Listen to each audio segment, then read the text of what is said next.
I am Black business. From the moment I wake until the time I sleep. Yes, I am Black business. I am Black business. Tell me, are you Black business? I am Black business. Do you support Black businesses? Listen, I support Black business because I am Black business. Black Business Expo, one of the largest business showcases in the history of Black business in the world. The world. Sign up today at www.blackbusinessexpousa.com or call 919-308-9090. I am Black business.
Join Dr. Eric Kelly III and a host of phenomenal speakers from all around the globe for this 7-day virtual event that you don't want to miss. The mission of the Black Business Expo is to raise scholarship money from kids all the way from high school, all the way from college. The Black Business Olympics is one of the largest Black business showcases in the world. It is an opportunity for businesses and companies to showcase their businesses globally. We are going to be giving away laptops up to $5,000 away to students. Again, I'm Olivia Appleberry, the founder of 2 Cents Finance and one of the speakers for the expo. I am so excited to see you there. For more info, go to www.blackbusinessexpousa.com or call 919-308-9090 and hope to see you there.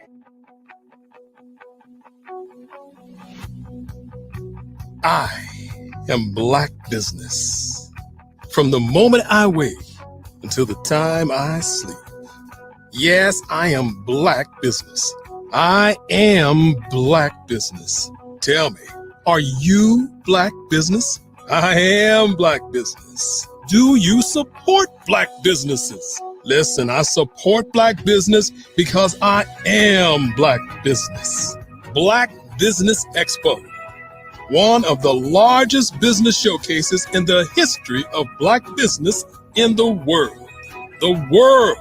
Sign up today at www.blackbusinessexpousa.com or call 919-308-9090. I am Black business. I am Black business. From the moment I wake until the time I sleep, I am Black business. I am Black business. Are you Black business? I am Black business. Do you support Black businesses? I support Black business because I am Black business. Black Business Expo, one of the largest business showcases in the history of Black America in North Carolina. Sign up today at www.blackbusinessexpousa.com or call 380-9090. I am Black Business. I am Black Business. From the moment I wake until the time I sleep, I am Black Business. I am Black Business. Are you Black Business? I am Black Business. Do you support Black businesses? I support Black business because I am Black Business. Black Business Expo, one of the largest business showcases in the history of Black America in North Carolina. Sign up today at www.blackbusinessexpousa.com or call 919-380-9090. I am Black Business. I am Black Business. From the moment I wake until the time I sleep, I am Black Business. I am Black Business. Are you Black Business? I am Black Business. Do you support Black businesses? I support Black business because I am Black Business. Black Business Expo, one of the largest business showcases in the history of Black America in North Carolina.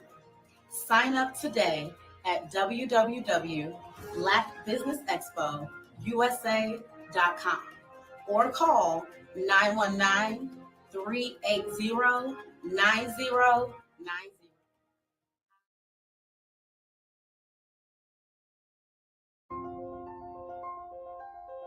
What if you could build your own city? A place where every child can find nurturing people to help them achieve their full potential.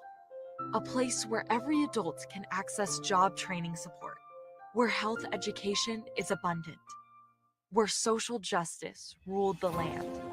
A place without limitations. Welcome. You have arrived at STEM City, USA. It is what every city should be. A safe and trusted community where you find people and resources to help you become everything you are and beyond. STEM City is unlike anything you have ever experienced. It is a digital twin of the world around you, only better. STEM City is about energy and soul renewal. It is more than a digital world. You can almost feel the power of live cultural events, music, and theater. STEM City promises a better future for children with caring mentors.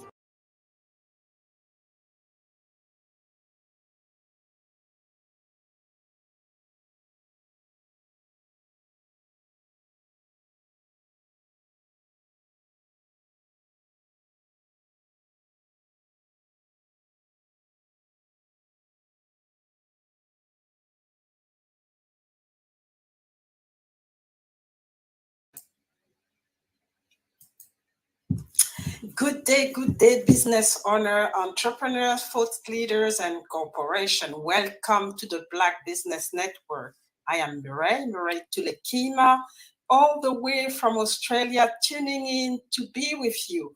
I'm an award-winning entrepreneur, an energy expert. And I spend, a lot of my professional life, making sure people understand the greatness that they have in them and help them to unleash it to get the great result. And I do this too with individual, but also with corporation. So just to start the process, we have, speakers from North Carolina, London, Singapore, Africa, Japan, and cities all over the United States. Business Network is a global community sharing its businesses knowledge to empower, inspire, and educate business and also educate us about businesses. And I'm going to be the moderator today of this morning on the Business Network. And the Business Network is a 24 hours business network showcasing all the Black businesses, business owners, entrepreneurs, and thought leaders around the world. And today, we have the first speakers that we have is Vicky Lee Parker. And just to give you a little bit, insight on Vicky, and she'll have the opportunity to tell you more. Vicky served as an executive director of the North Carolina Business Council, which is a state-wide nonprofit business association with a mission to connect, empower, and influence business leaders to build a vibrant economy that benefits all the North Carolinians. Vicky, she will be with us in a few minutes. And I can assure you that, greatness is coming. So genius is coming, and I'll see you on the other side.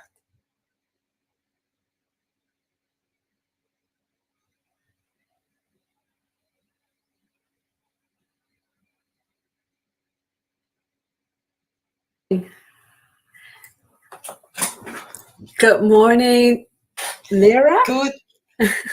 Hope I got that correct.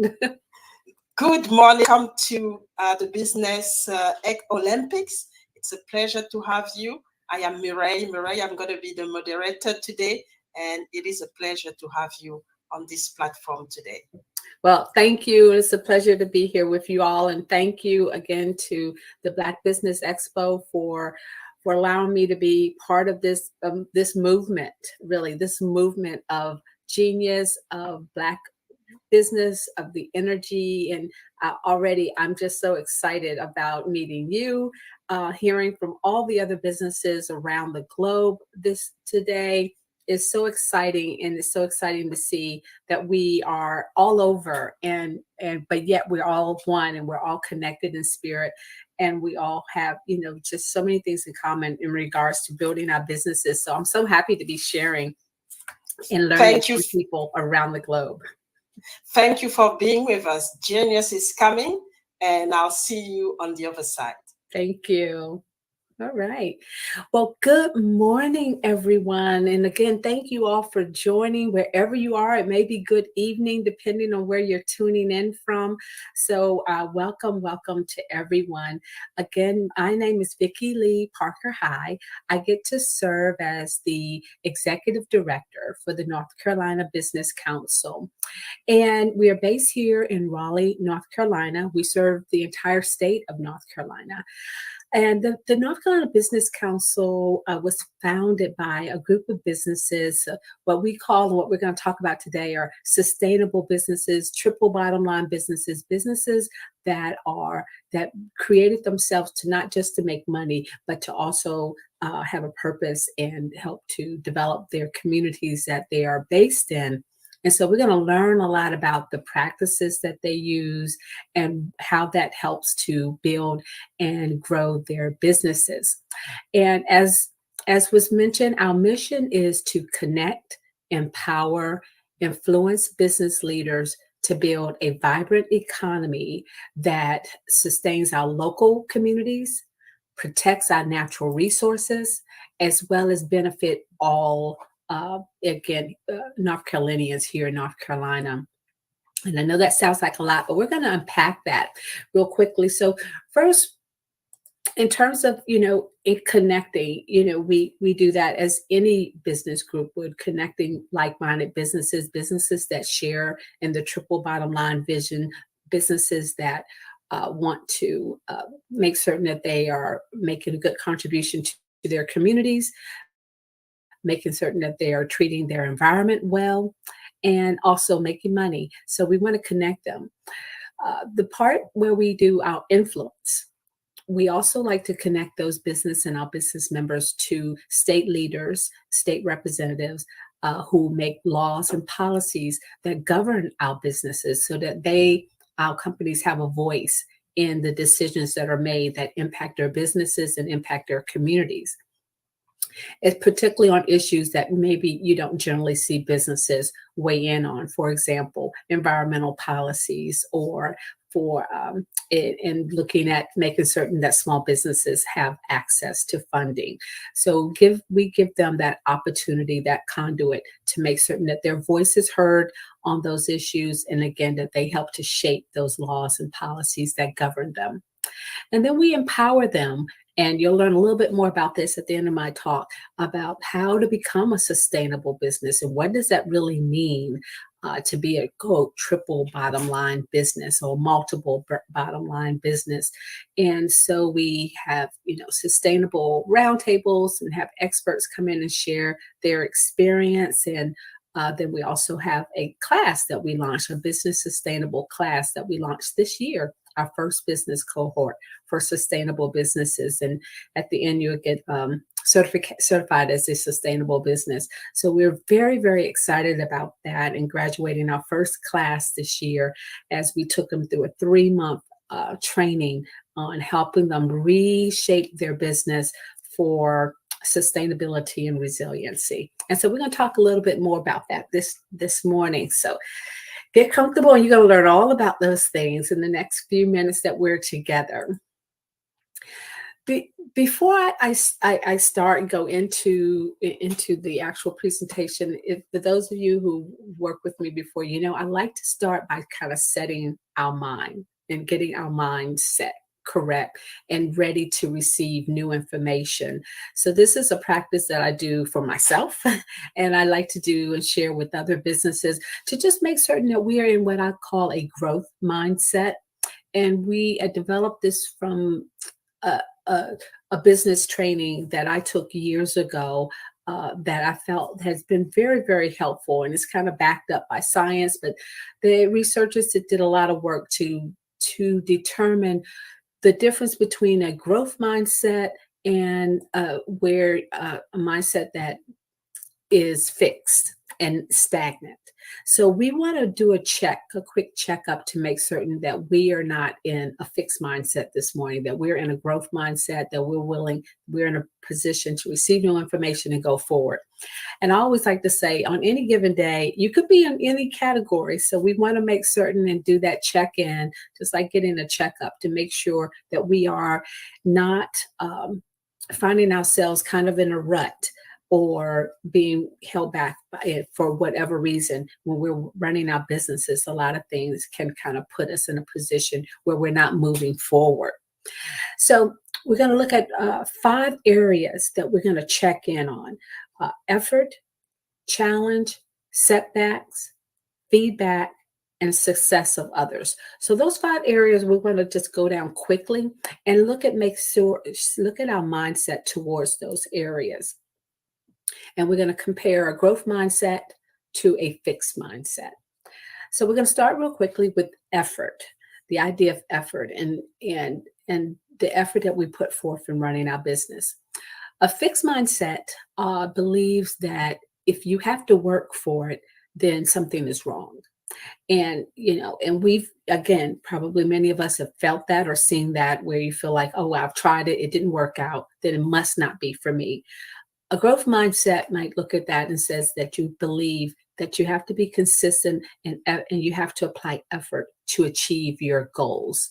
So we want to, when we're looking at things and growing our business and having to stretch ourselves or try something new, if we give it a try that first time and it really doesn't work out, we might want to double check and go back and think, well, that may not mean that it's over. It just means that we got to work a little bit harder at it and look at, some other ways that we can overcome that hurdle and get around it, but not just rule it out because it didn't work out that first time.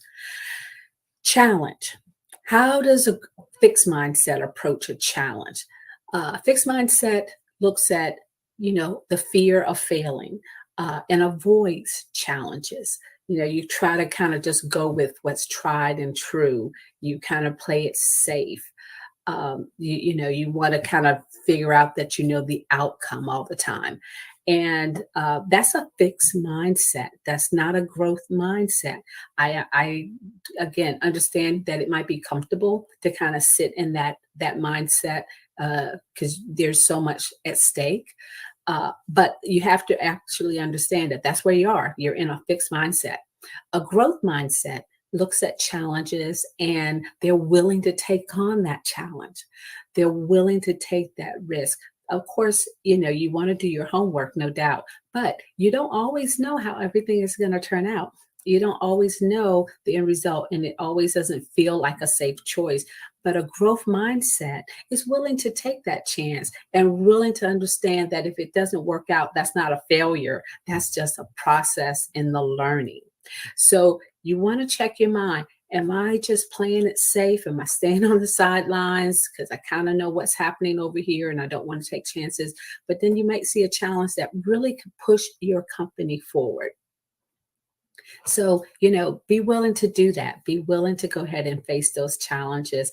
And again, if things don't turn out just as planned, learn from it and then try it again. Setbacks.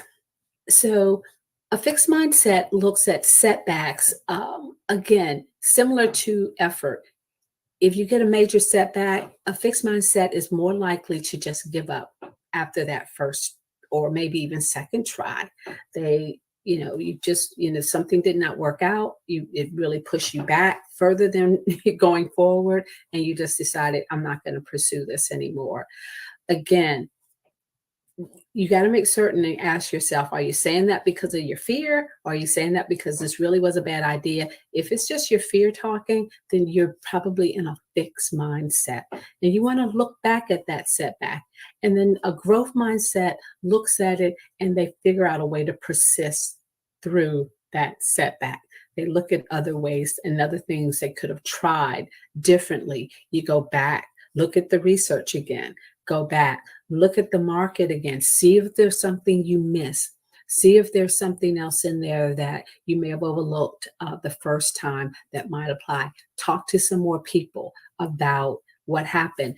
Again, when it doesn't work out the first time, that is not an indication to give it up, to just quit.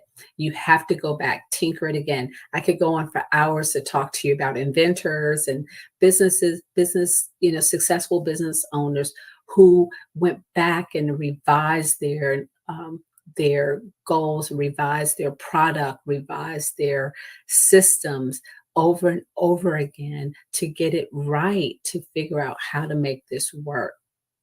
So that's a growth mindset. It's not looking at it as, ooh, didn't work out, so I'm done. No, it's okay, let's go back and look at this again and look at it from another angle, another perspective, and see how we can persist through it. Feedback, number 4. A fixed mindset, just as you can probably guess, avoids feedback. They ignore feedback. And I think this is one of the areas where we, a lot of us could just really move forward here. You see a lot of people now taking surveys after workshops and after they do, product delivery, which is a good thing. You've got to have the feedback and you've got to be ready to learn from that feedback. If you get feedback and they say it's great, well, that's good. But if they do have comments, that's good too. That doesn't mean that your idea, isn't working. It doesn't mean that your product isn't great. It is wonderful to get the opportunity to fix your product, to hone your product so that it's even better for even more customers. So you want to get in a mindset, a growth mindset, welcomes feedback. They see that as the opportunity to grow. We don't know it all. Even though it's our business and it's our world, there's still ways that we can do this better. And one of the best ways to learn how to do it better is to invite and welcome feedback on the work that you're doing and be okay with it. If someone says, I really didn't like that, okay, so let's talk about it. And so tell me specifically, what was it about that experience you didn't like, or what was it that you feel could be done differently? And then you just evaluate that information, and you compare it to what others are saying. So it's an opportunity that is a real strong growth tool to get that feedback. And then finally, success of others. How does a fixed mindset approach, looking at the success of others versus a growth mindset. A fixed mindset feels threatened when they see, particularly a competitor or someone they perceive as a competitor, advancing and having a lot of success, particularly in an area where they're striving to have success but not seeing the same results. So you want to look at yourself. Are you getting those feelings inside when you see someone else advance and moving in a direction that you would like to be in? Or do you feel threatened by them? If so, we need to check ourselves. A growth mindset looks at that, and you see someone succeeding and achieving, and you draw inspiration from that. You look at that as, again, another opportunity to learn. You look at that as an opportunity that, I say God, but some people say the universe have put someone in your path that you can see and model. That is how we grow as well. We look at others, we look at their successes, and we ask. We can ask questions too. How did you do that? How did you get there? But you don't need to feel threatened by that. You don't need to feel that, somehow they have some magic potion that you don't possess. It may be that they went back and had a lot of setbacks earlier, that they had a lot of challenges earlier, and they persisted through them, that they, were willing to take risks. They were willing to fail or, have things not go their way. And so, that is, again, it's an opportunity to learn, an opportunity to draw inspiration. So when we ever feel those things where we're feeling threatened, or we feel that we want to avoid the feedback or ignore the feedback, we want to make sure that we put ourselves back in a growth mindset. These are more easily said than done. I recognize that. Some days you just are not there, but every day we want to try to look at ourselves, look at where we are mentally, and as we're working and building our businesses, and making certain that we are in that growth mindset mentality, that we're willing to take the chances, we're willing to be persistent, we welcome feedback, and we draw inspiration from what others are doing. So now let's shift and talk a little bit about being a sustainable business. I think I've been talking about this for some time now, for several years, but it's becoming even more and more urgent, I feel, to learn about what it really means to be a sustainable, resilient, triple bottom line business. And there are a lot of names, and you'll hear me refer to them under different categories. And what's really becoming, I think, really important is that we have seen here in North Carolina record growth in new businesses. And I'm assuming that's happening nationwide. I've seen some of the numbers nationally. There are a lot of people who are going into business. So, which is awesome to see if you're a consultant and you work a lot with businesses. But it also does mean more competition. It's more competition out there. In North Carolina, I think we grew over 40% increase year over year last year, and we're on track to have similar growth again, over 170,000 new businesses, I think, last year, and we're on a track to have similar growth again this year. So a lot of new companies. That's a lot of competition. And so what I'm seeing and what I like to share with people is that really building a sustainable business does two things. Number one, it sustains you for the long haul. That hence sustainability and resilience. So the practices and principles that sustainable business incorporate are geared for not just to get you through today, but to get you through the next 5 years. But also, being able to market yourself as a, quote, sustainable business, a business that cares about the community, that cares about the environment, that making certain that you're not harming the environment unnecessarily, making certain that you're treating your customers and your employees well. That can be a very strong marketing tool. It can also help you to stand out among your competitors if you're doing it correctly and not just playing lip service to it, of course. And so when customers can really see and you can demonstrate that you are really putting these practices in, you're implementing them in your business, that can be a competitive advantage for you. So I always encourage people that not only do you incorporate these practices in your business, but you also develop your branding and your marketing around the fact that you do. It's like, you wouldn't want to go out and get this shiny, new toy and then, kind of hide it behind and no one sees it. So, you want to find a way to incorporate it into your brand that, you are a business that have incorporated these principles into your company. So let's talk about a little bit why this is important first to the consumer and to the people that you want to work with. When you go into business, we always say you want to go in to solve a problem, be a solution. And so that will be your product or your service. But a general problem that's always been out there for consumers is finding companies that they can trust. And again, with so many businesses coming out there now, that's becoming even more of an issue as a consumer because there's so many businesses literally coming at you. How do you evaluate them? How do you know who's giving you a good deal? How do you know who's giving you quality? And how do you know who says they're, having organic products actually have organic products? There's so much as the consumer has to take in. So that's why I think it's really important that if you are a company that is doing those things that consumers care about, and there are plenty of studies that show they do, you want to make certain that you're doing it well, but also communicating that effectively to the customer so they can understand that you are, who you say you are. And you stand out.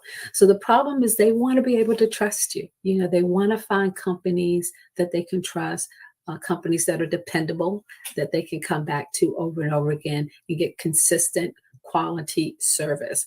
So often I'll hear someone, oh, I found this great company and, now that I can't find them again. I don't know where they are. I don't know where they went. So, being sustainable means you're going to be around, means you're going to be consistent, means your quality and your service is going to be consistent. So that's going to help you build that trust with whatever product or service you're offering. You have to keep in mind consumers really, really want to be able to work with people they know, they trust, and who they feel will be there for them.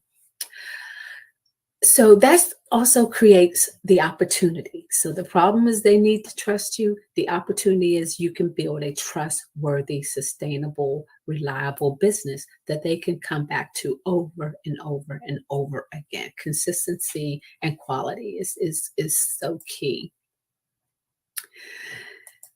And, the other general problem I will add before I move on is that there's more consciousness and awareness now among consumers about the environment. We see the changes. We're seeing the extreme weather patterns. We are seeing those people who are gardeners and people who work with, animals and everything. They see up close how the environment has changed and the effects that it's having on, again, just simple gardening and trying to determine when seasons are changing and turning over and how to prepare for weather events. And even some businesses that really depend heavily on weather and what's happening in that elements are very aware of it. So people are very conscious now of how business treat the environment. And it doesn't matter if you're a consulting firm, a one-person firm, or you have 20 or 30 people on your payroll. If you are taking steps to protect the environment, you need to somehow relay that in your marketing, in your branding, because consumers truly do value it. And again, it's another way to help you stand out and be competitive. But that's another problem that's out there that you can bring a solution to. You can assure your customers that you care about the environment and that you are taking steps to protect our environment. So that's very important. What is the triple bottom line? And I wish I could show you this graphic that I have here, but I'm going to try to paint the picture for you real quick. So just imagine 3 circles and they, interconnect in the middle. So in one circle, you have people. And so you're looking at, your social impact on the people, your community, your workers, the people in your supply chain. And are you being equitable in that? Are you hiring a diverse team of people? Are you looking at a diverse group of suppliers? This is not to do it just to be kind. This is really a strong business strategy. I mean, I would love for people to be diverse, because they, like me, value diversity. I love diversity. I love all people. I think all people are fascinating. And I love to learn about different cultures and backgrounds. But maybe some people don't have that appetite, but you should. You want to develop that in your business. You want to make sure you're looking at when you're buying, your next supplies. Are you looking for a woman-owned business? Are you looking for a minority-owned business? Are you going to go with somebody, maybe someone different you haven't worked with before? That's where you get the new ideas. That's where the innovation comes in. That's where you get those aha moments. You're like, oh, I didn't know it could be done that way. But if you keep going to the same people who look like you, talk like you, dress like you, walk like you, you're going to keep getting the same thing. You're not going to get that innovation, that creativity, if you just keep working with the same group of people. So you want to look at your supply chain. You want to look at your customer base. You don't want to just serve people you think you know. Look at exploring a new group. I know recently someone brought to my attention, we are a business organization, and someone's mentioned me in North Carolina. There's a huge population of people from the country escapes me right now. And maybe it'll come back to me, but we have a lot of, immigrants here in our city, and we have a lot of people who've come to our country. And so I need to look at going into different communities and inviting those business owners to be a part of the North Carolina Business Council. And it was just like, oh, I had not thought about that. And just the idea of reaching out to one new community that brought in a whole new set of customers. And then having someone who was connected to that community being willing to work with me, help expose me to a whole, another whole opportunity. So again, we want to think about being diverse in our people. So that's one circle.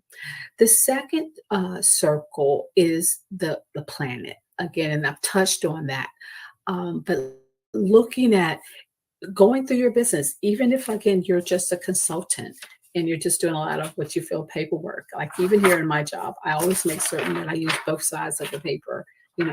I have a stack when I use a sheet and I'm done. Rather than just throwing it out, I just use that. I like to print off things so I can read them and write on them. And so rather than just using one side, I make certain that I always use 2, and I make certain that the paper is recycled.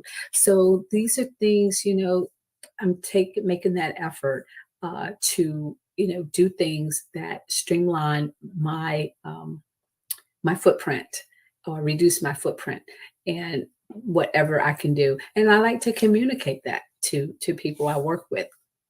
That there are things I do. I stopped buying like water bottles. So I keep my own, try to keep my own water bottle and just, reuse that instead of buying, plastic. So those are little things, but they add up.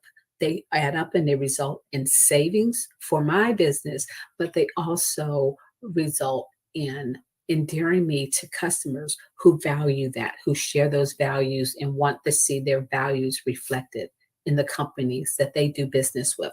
So that piece, that circle about the planet is, again, a very crucial piece. It's a strong piece to build a competitive edge for your company, a competitive advantage, and it results in a lot of waste and a lot of savings, cost savings as a result of reducing your waste. Again, paper adds up, ink adds up. All those things start to add up at the end of the day. So where ways that you can, protect the environment and save is a absolute win-win for you and your business. And then of course, the third circle of that triple bottom line is profit. So yeah, I tell people this is about making money, because that's why that's a big part of why you did this as well. You want to help, you feel you have a product you want to put out there, but you also want to be sustainable in terms of being able to make money. And what I like to show people, what we've done in our sustainable business course, is to show how when you treat people well, when you have a diverse workforce, when you pay them a living wage, when you do those things, and you have consistent workers who can build a consistent brand because they like working for you. They're not coming to work looking for another job. You're getting everything out of them. You're treating them well. You're having a diverse team, a diverse supply chain. So you're getting the innovative ideas. You're getting, you're learning about the ways to do business that you didn't know, because now you're broadening who you're talking to. And then you're, saving, reducing your expenses by watching how you treat the environment. So you got a plus there, and you're saving money. All of those things feed back to that third circle, which is the profit. And it makes that profit more sustainable, more consistent, and it starts to build on itself. And in the momentum with the three coming together, that's where you get the word sustainable, where those three circles intersect, where people, planet, and your profit intersect. That's where you have your sustainability. So you can't just be focusing on money, money, money, money. And, how much money did I make today? How much money did I make today? I know it's compelling to maybe look at that one bottom line, but you also want to go back and look at, okay, how much savings did I incur by, not, stopping buying bottled water for the year? How much does that save me? Instead, making certain that my whole team all have water bottles with the company's logo on it that they can use and take around everywhere they go. Instead of buying styrofoam cups and water and that expense. So you want to look at ways that you can do that. Should I see by making certain I had LED lights throughout the building or throughout my office? How much did I save by making certain that I buy energy efficient equipment, that I buy equipment today that's built for 5 years from now, instead of just buying something just to get me out of a crunch and buying a more inferior product because I'm just trying to get through today's crisis. But you want to look at approaching every purchase, everything you do today, how does it impact you in 5 years? And that to me is the essence of being a sustainable company. When we look at, okay, yeah, we got to get this done today, but we also want to take a moment back every day to reflect all the decisions I made. How will they impact that I will be here and help ensure this business will be here and thriving in 5 years? And you need to be able to answer that. You need to be able to need to have an answer for that, even if it's as simple as, buying paper. Could I have set up an account with this company where I can get a discount? So when I go back and buy more supplies, I'm not paying regular price. Or did I just run in and pay the regular price?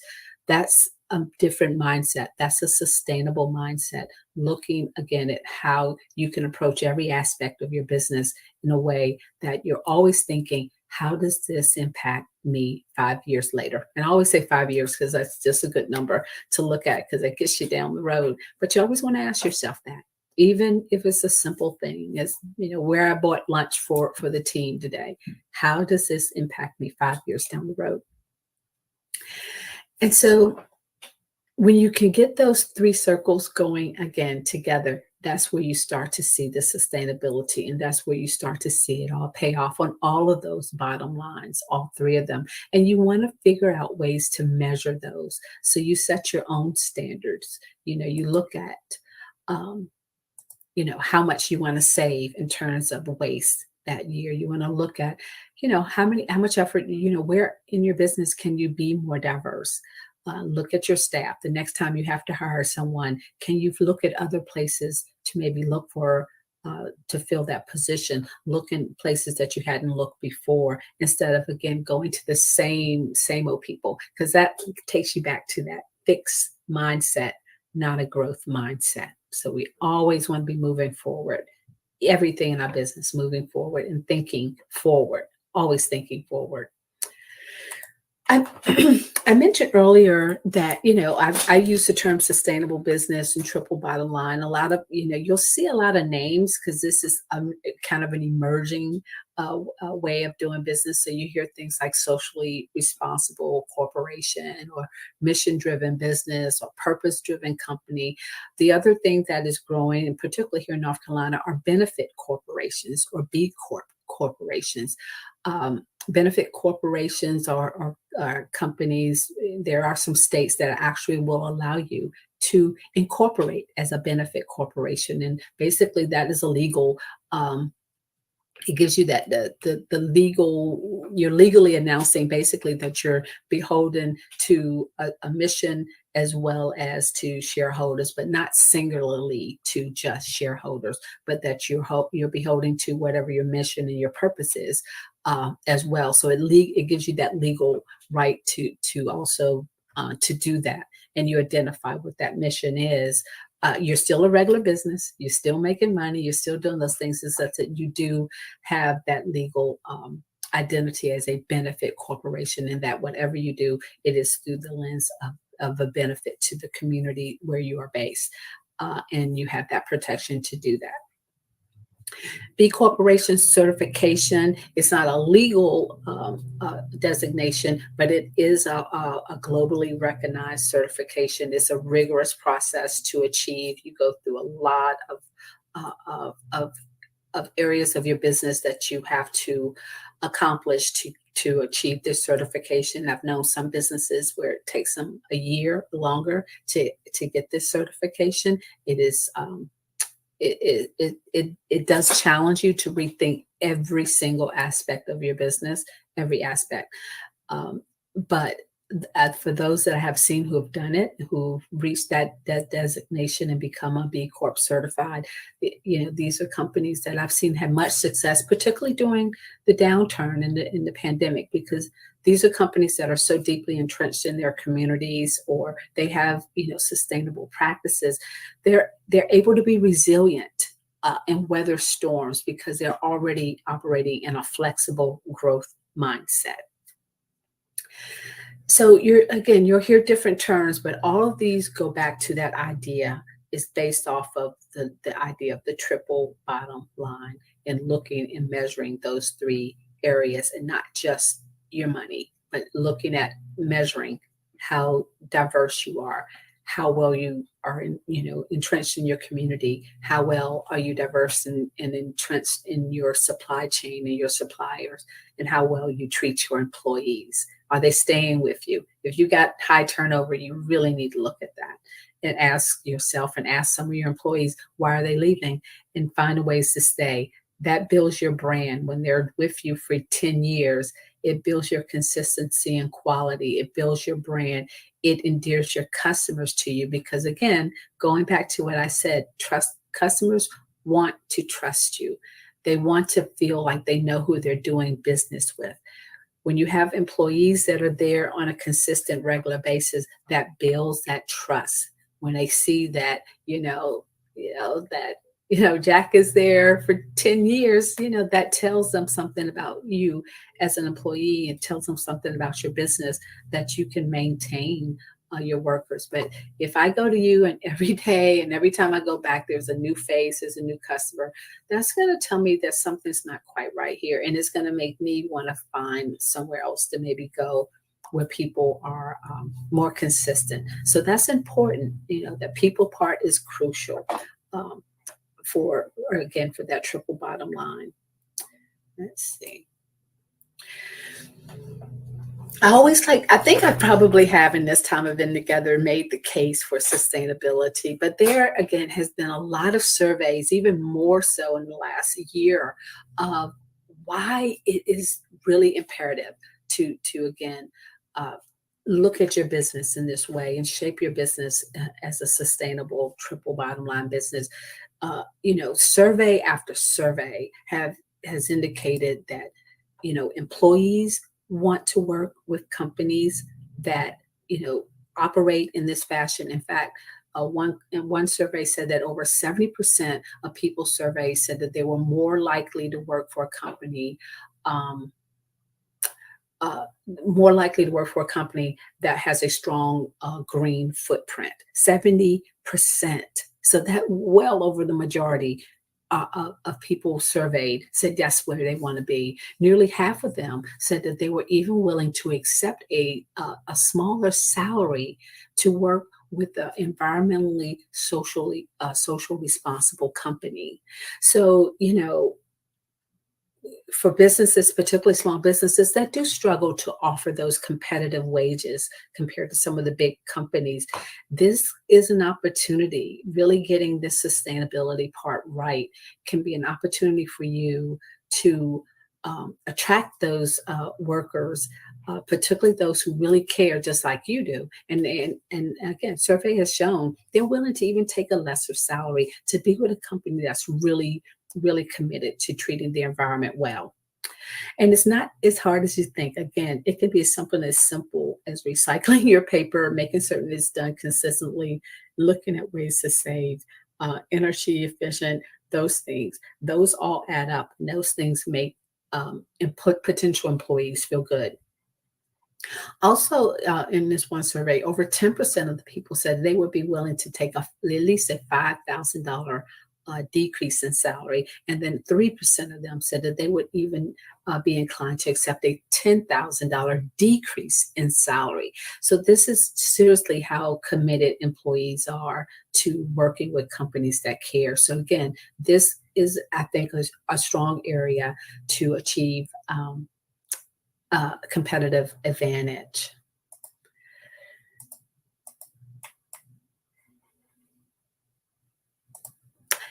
So your supply chain, and looking at having a diverse supply chain. What I like to point out with this is that if you're a smaller business, you may be in someone's supply chain. And so what is important to know is a recent survey said that 93% of CEOs of large companies that it is important, believe that sustainability is important to the future success. And according to this survey, more than 100 company, hundreds, it's really increased since this survey, look at diversity and sustainability with their suppliers in terms of making their decisions on who would be their vendors. So that came out clumsily, but the point is that they're looking at, when they're looking for new vendors and working with their vendors, they're also asking these questions of how you are sustaining the environment, how are you being a sustainable business, that more and more companies, CEOs, so the people that you may want to do business with are going to be asking those questions or looking at that in your business. So again, another opportunity for competitive advantage when you can show that and demonstrate that you are. And again, I think I said it before, sustainable businesses are profitable. One study showed that, I think this is saying between, want to make certain that I get it right here, that, I think they showed well, this is just showing examples. For example, Walmart, had, when they improved their fuel efficiency, they were able to save over, $11 million. Now, of course, that's a big company, but again, you can, compare that to any business in comparable size. If you look at ways to save and be more environmental friendly, the potential of savings can be so huge for your company. And what we're seeing is that companies who have incorporated these practices over the long haul have outperformed traditional businesses. So again, businesses that have incorporated these sustainable business practices, looking at the triple bottom line, have over long haul generally outperform traditional businesses that just always looking at one bottom line, which is profit, profit, profit. Thank you, Vicky, for giving us, the state of the Black business sustainability and make it understand, the importance of, integrating diversity and be sustainable for the long run. And we know that it's very important. Things are changing very rapidly. I mean, it's volatile. There's a lot of uncertainty. So having a growth mindset is very important to get through. So just before you leave the platform, how do people connect with you and get more information on what you just shared? Oh, certainly. So you can go to our website, which is www.ncbusinesscouncil.org, or you can reach out to me directly at vlparker@ncbusinesscouncil.org. Thank you so much. It has been very insightful, and I think the audience will have some good tools and knowledge to go through and have an idea of how to integrate in their businesses to be successful and think about the free bottom line, not just the profit side. So thank you so much. Thank you for being with us. Thank you. Genius. Yeah. So Genius is coming, as you can see, and I'll see you on the other side. All right. Thank you. Have a So we're going to continue our program, but before we do that, I just want to remind you that the Black Business Expo mission is to raise a senior going to college or key 12 entrepreneurs.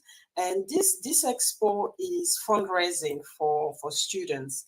And you may go to www.blackbusinessexpousa.com to donate to the scholarship fund, or use the Cash App that's on the screen below.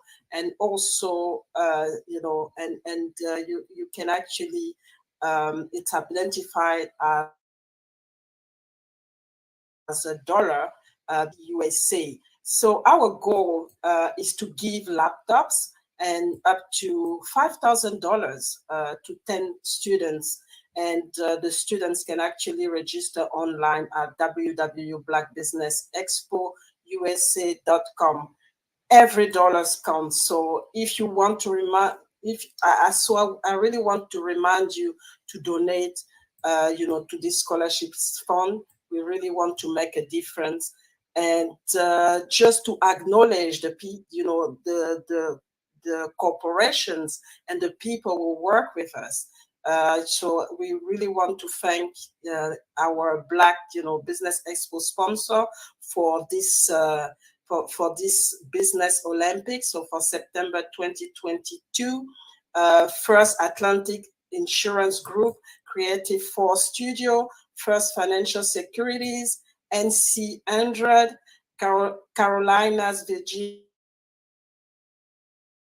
Minority Supply, The Briefing Experience, Maggie McLean Foundation, NC Living Reality, Cohesive Counseling Associate, Getaway Healthcare Solution, Walk the Hanks Supplements, Live Shackle Free, WBNC Break, Enchain Radio, Nubian Media, 259 Mobile Media, Black House Media Group, 5-Star BDM LLC, Black Multiverse Enterprise, Technical Consulting, Carphone Consulting Group, Lotus Chase, the different enterprise, Career Communication, STEM City USA, Artist Application Design, Define TV, Lee Entertainment, Genius is Coming, Black Business Expo USA. And I just want to remind you again, Genius is coming, and I'll see you on the other side.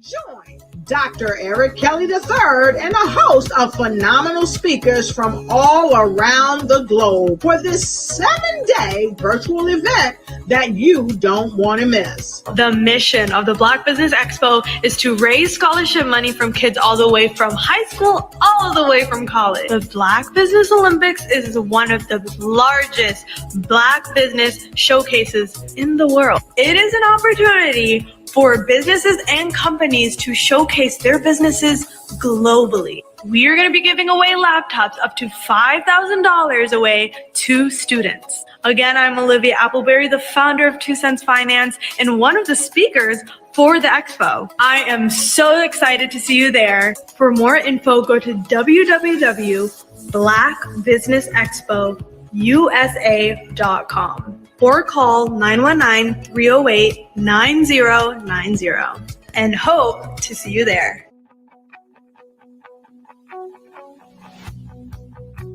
I am Black business.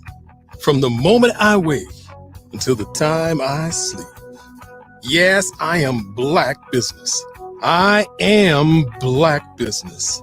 Tell me, are you Black business? I am Black business. Do you support Black businesses? Listen, I support Black business because I am Black business. Black Business Expo, one of the largest business showcases in the history of Black business in the world.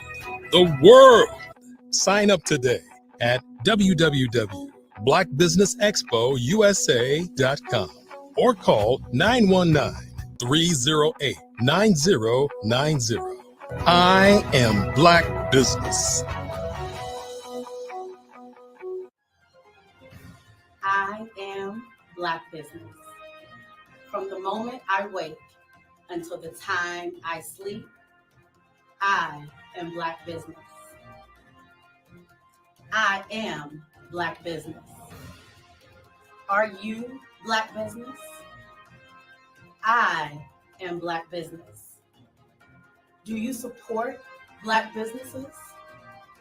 I support Black business because I am Black business.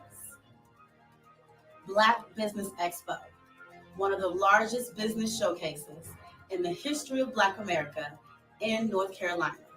Sign up today at www.blackbusinessexpousa.com or call 919-380-9090. I am Black business. I am Black business. From the moment I wake until the time I sleep, I am Black business. I am Black business. Are you Black business? I am Black business. Do you support Black businesses? I support Black business because I am Black business. Black Business Expo, one of the largest business showcases in the history of Black America in North Carolina. Sign up today at www.blackbusinessexpousa.com or call 919-380-9090. I am Black business. I am Black business. From the moment I wake until the time I sleep, I am Black business. I am Black business. Are you Black business? I am Black business. Do you support Black businesses? I support Black business because I am Black business. Black Business Expo, one of the largest business showcases in the history of Black America in North Carolina. Sign up today at www.blackbusinessexpousa.com or call 919-380-9090. Welcome back if you've been with us from the beginning, and welcome for those just joining us. My name is Mireille Tulekima, and I'm tuning in from Perth, Australia. I'm the moderator expo for the Business Olympics today. And I am, if you don't know about me, I am an award-winning global entrepreneur, thought leader, and I focus my activity on the energy and STEM. And I also speak, and I'm also a publisher, and I make sure people understand that they have this greatness inside of them, and I help them to unleash this greatness, to improve their results, and create a positive impact. So our next speaker today is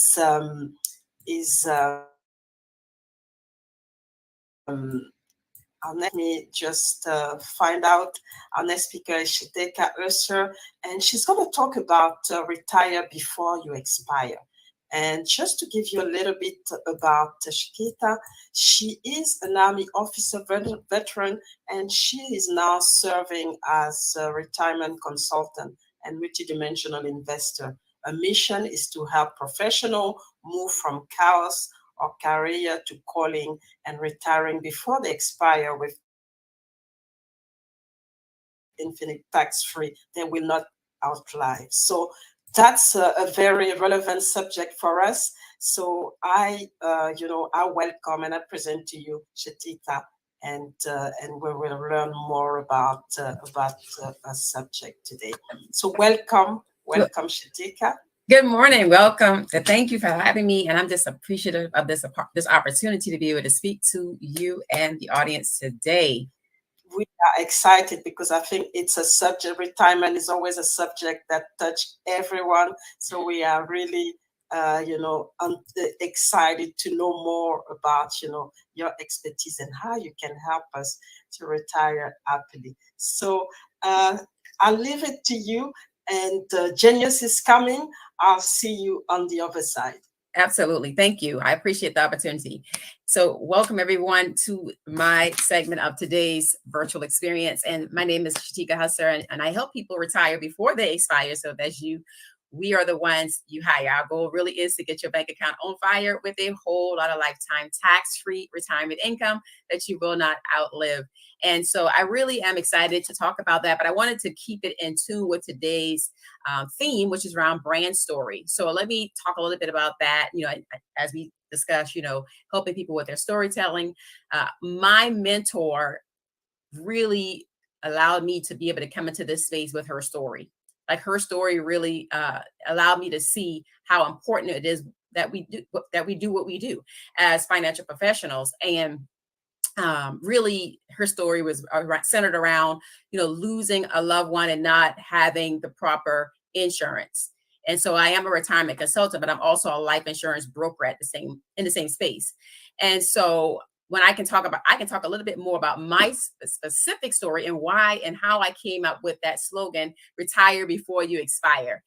So many know that I lost a couple friends in 2018 to the flu. Within 4 days of each other, it was suddenly, and it was unexpected. Both of them were young. And unfortunately, they didn't have the opportunity to actually live their best life, as people always say, because all they did was work, and more work. Well, as someone who has also experienced several transitions from the military as an Army officer to corporate as a high-level leader with $2 billion corporations, and now as a full-time business owner and entrepreneur, I've simply retired from role to role to role. And so for me, retirement really does mean becoming the best version of yourself. And it takes a lot of growth, right? So we have to grow to become, to be the best version of ourselves, but also to grow our businesses, right? So as we're speaking about storytelling, what is in our story that has allowed us an amount of growth in order to be able to build our businesses even more, right? So I'm helping people today to transition, as to retire. I'm not necessarily to transition to expire. So the goal really is to help you to be in a better financial position so that you can have enough income so that you don't have to go back to work. You have the options to be able to have retirement and to do other things that you like, to live your dream, to spend more time with your family. Maybe you want to spend time with your grands at that age. Whatever your goals are at your older self. I like to say, how are you taking care of your older self, right? And so positioning your finances to be able to do that is the number one reason why most people don't ever experience retirement, unfortunately. And so if I can help you reposition, right, and I can give you at least the 6 fundamental steps that people need to be looking at, then maybe you'll be in a better position to retire. So let's start with those. And then we're going to get into some case studies and show you how some individuals are making decisions differently to position their money. So let's just start off with the 6 steps. So number one, you have to increase your cash flow, right? So cash flow is super important. Most people kind of overlook it because they're so busy, working day in and day out. They don't really plan how can they increase their cash flow. But the number one way that people are doing it today is by, of course, having some type of side hustle. If they're doing a W-2 employment, if they're working on a job, if they're working still in the workforce, they're looking at how can they have multiple streams of income. So for some people that look like stocks, for other people that may look like, starting a business.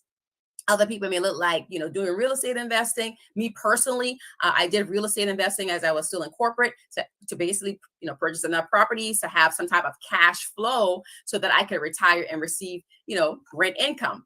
Now, that's one way that you can increase your cash flow. So start beginning to think of ways of how you can increase your cash flow. And it's just too many ways, too many plays, as the young people say today, there's too many plays and run to play on how you can actually be able to retire yourself because you have income coming in from multiple resources on a continual basis and hopefully in increasing quantities, right? So cash flow is number one. So how would you do that differently today? And the thing about that is that most people don't understand that while it's great to have a great paying job and a W-2, the actual work, I should say, the IRS, the tax code is written for the business owner. Okay. So if you didn't know that, you can save a lot more money. You can get a lot more money back. As I mentioned before, there was 475 deductions before COVID. After COVID, it was more like greater than 675 deductions for business owners. So the tax code is definitely more friendly towards the business owner than it is for the W-2 employee. So nothing wrong with that. But you can keep more money if you have a business on the side. And so that's why people are getting greater cash flow, but also they're able to keep more money because now they have all these, ways that they can write off and be able to keep more money as a business owner. So I know some people say, well, I'm not fit for that. I don't have the capacity for that or whatever the case may be, but there's too many business coaches out here that can assist with that. So that's no longer a crutch or a reason, right? And so that's the number one step I would say, look at your cash flow. Number two, I would say, definitely take a look at, how can you improve upon your emergency fund? The average American doesn't have $1,000 if there was an emergency. So I would challenge you to determine, a way to get you not only your cash flow, but how do you start to accumulate enough money to have at least a year? What have a year of expenses saved? Because what happened in 2020 for a lot of people was devastation because there wasn't an emergency fund. So that was to happen again. Are you prepared the next time? And of course, some people are arguing, about the recession. Are we in a recession? Are we not? The definition of a recession is to have 2 consecutive quarters of decline in the market. And so we've seen that. All right. And so I would challenge everyone to definitely think recession for some time. Right. And how do you position your money to be able to have enough in that space? So typically they say 3 to 6 months, they being a financial advisor or financial professionals. I would tell you that at least a year, especially if you're looking to transition into becoming a business owner, because your business should be making enough money for you to leave corporate. If you are in corporate, right? If you're doing a W-2, then if you would need to take a look at how could I have my next stream of income to replace my W-2. Right. And so that's the common sense approach to it. But even in that, how can I have at least a year of savings just in case something happens, even within my business, whenever I do decide to take that leap and allow that to be, my primary means of income. So when we're looking at retirement, the goal is to, number one, increase your cash flow, have an emergency fund. But then number three, if you're taking notes, make sure that you eliminate your debt, right? Not just consolidate and put a Band-Aid on it, because a lot of time that can be pricey as well. And it really just kind of prolongs things. But there's strategies on how to eliminate your debt, right? And that's done through, some people use primarily a life insurance policy to do that, to eliminate their debt, because that money is growing tax-free, and they're taking that money that's growing and they're paying off the debt. There's a whole strategy to that as well. And so that's one of the ways that people are definitely positioning themselves for retirement. And number 4, I would tell you to definitely take a look at how are you going to protect your income. People are out here losing their shirt in the market, in a lot of different ways with great risk.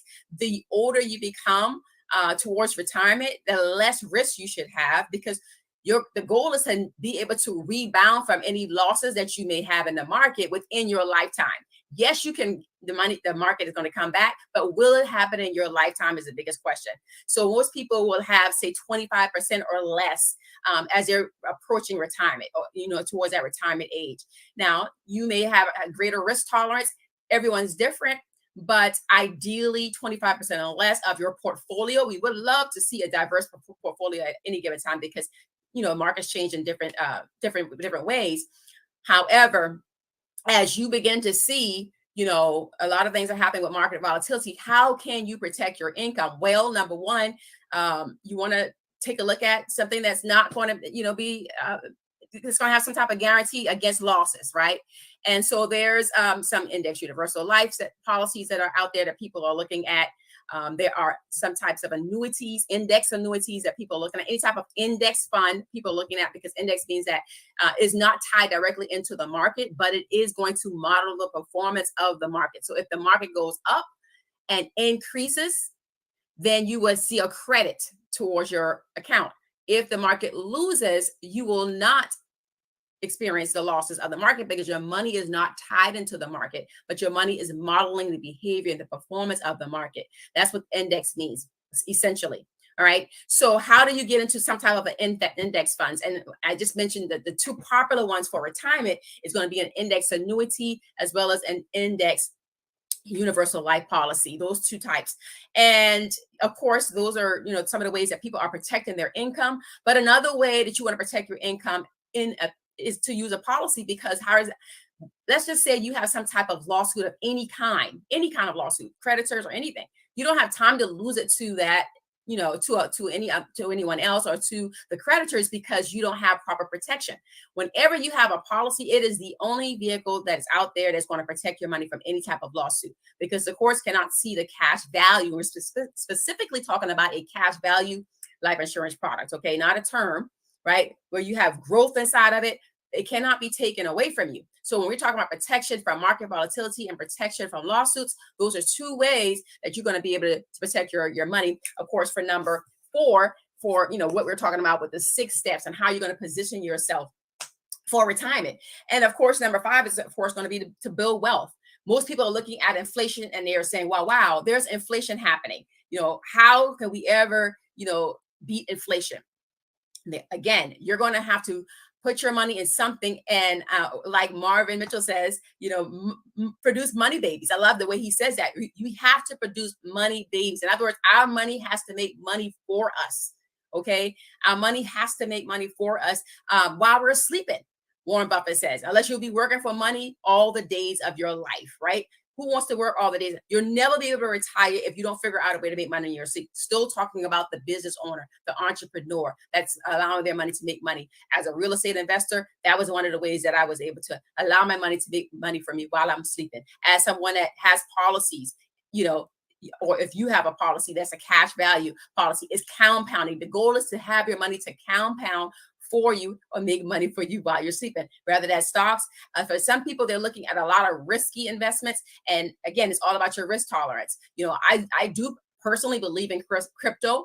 and do own crypto, right? But would I put 75% of my portfolio in crypto? Absolutely not, because it's super risky. So really understanding the risk tolerance around what it is that you're doing to make sure that you beat inflation, but maybe not have the risk. Well, another thing that's out there is certain types of annuities. There's products out there that's doing 320% participation rate. In other words, if the market does 10%, you're actually going to produce 320% of that 10%, meaning that your money is going to make 32% instead of the 10% that the market would make, right? If you have a 320% participation rate. There are index annuities out there that's performing that exact amount. So get out there, do your research, do your due diligence. That's the other thing, is educating yourself to be able to understand what products are out there and how it's going to do well for me. Participation rate really means, whatever the percentage of the market increase is, how does my money get credited based on that percent increase? Again, if the market increased to 10%, say for 2 years, then your account would be credited 320%, which is 32%, right? All right. So that's just understanding that math and knowing that these types of vehicles are out here. Now, if the market crashes with that same annuity, you don't lose any money. You just don't make any money. But there's products out there like a crypto, like a stock, that if you lose money, you're going to lose. If you have your money in any type of mutual fund, 401k, Roth IRA, all of these vehicles, TSP, you can lose money in all those types of vehicles. So what people have been doing is they have been repositioning their money to be able to not lose any money for them, right? And it's only going to make money for them while they're sleeping. So, there's hope, there's guarantees, there's less risk. Those are the types of, things that you need to take a look at, because the goal really is to be productive in your retirement. As you approach retirement, take away the risk as much as possible. Put yourself some guarantees inside there in contract as much as you can. And that's what some of those types of annuities can do for you as well. Now, if you are someone that may do your research, there's different types of annuities. But if it's not an index annuity, you can lose money in an annuity. If it's not an index universal life policy, you can lose money inside of your policy. So there are going to be some horror stories out there, right? So understanding what the differences are and educating yourself would certainly help you with that. And I would encourage you to look at the book IUL ASAP, right? So I know First Financial Security has done a sponsorship for this particular program, and Shirley Liu herself wrote the book IUL ASAP. And as well as another business partner of mine within the First Financial Security Network, if you took a look at her book, that's absolutely going to help you understand how you could reposition in an IUL to be more specific. But it's not for everyone, because there's a certain way that you have to fund it. It has to be properly set up so that you can be, set up for success. Every agent can't help you with that. Most agents are more familiar with whole life versus IULs. So unless you have someone that's very familiar with this product, which has been around over 20 something years, right? But it performs greater than, an IUL performs at the highest level when you start looking at return of your money, right? So when you start looking at over time, it has outpaced in history the other products that are out there. So how could you position your money in something like that? A variable universal life, yes, it can go up with the stocks, but you can also lose money as well with a variable universal life. So understanding the differences in the different types of policies and how that can work for you. Now let's look at, number 6, preservation of wealth, right? That's something that a lot of people don't really look at. How can I preserve? Well, I kind of told you how to preserve by protecting it, but maybe you could take a look at taxation, right? And looking at trusts. That's why a lot of people are purchasing trusts today. They're getting more familiar with the trust, because the trust is going to allow you to be able to reposition your money into an asset class. It's going to allow you to have a better tax advantage, I should say. So really educating yourself on how you can reposition into some type of a trust. And of course, I'm not a trust attorney by no means, or, that type of attorney. However, seek someone out that can help you with that, because that is the 6th way that people are looking at how to not only maintain their financial freedom, but also for the next generation and the next generation, because we are hearing the buzzword generational wealth, but that's one of the wonderful ways that people are doing just that, right? So those 6 steps are going to really help you with your financial freedom. Now, let's look at, qualified versus non-qualified plans. And I know this might sound not be the most exciting thing to talk about, but a qualified plan is simply going to qualify you to have to pay taxes. So let's just really talk about taxes, because I believe that most people don't understand that their biggest debt is not their house, their car, and all these other things. It really is taxes. You can go from paying taxes to literally get back 5 figures in a refund if you have the right person doing your taxes. So I would challenge you that whoever is doing your taxes to have a second opinion, have a second look, make sure that you're paying the least amount when it comes to your taxes, okay? But let's look at qualified plans, which means you're qualified to have to pay taxes. Qualified plans means something that your employer is partnering to be able to help you with, rather that's you being the business owner and having, some type of employment account such as a SEP IRA, or you being with an employer and having a Roth IRA or a Roth 401k or a TSP or IRA or 403b, 457. The list goes on. What if it's an employer plan that starts with a 403b? Those items are really going to be something that's going to qualify you to have to pay taxes at a later date. Okay, so those are tax deferred plans. But what if there's a way that you can build in a tax-free plan? Well, I'm telling you about a story of 2 brothers. You have brother A versus brother B. And brother A, he decides that he wants to go the traditional route. He wants to make sure that, he does the employer plan, like everyone does. And, he begins to put away money towards that every year, right? And let's just say brother A decides that he wants to pay, $6,500 a year for his employer plan. Well, that's fine. However, that's going to give him a certain amount of money in retirement. But brother B, on the other hand, same age, same amount of children, 2 children, they're both making 8%. Brother B, on the other hand, ends up doing something totally different. He goes the non-traditional route, and he ends up doing something like a non-qualified plan, meaning that it doesn't qualify him to have to pay taxes. In other words, he doesn't have to worry about family legacy, generational wealth, estate planning, those types of things, because he has plan B. What is plan B? Again, it is going to be some type of an index universal life policy, right? And somebody may be saying out there, well, what if I can't get that type of, if I can't get an index universal life because I don't have the health for it?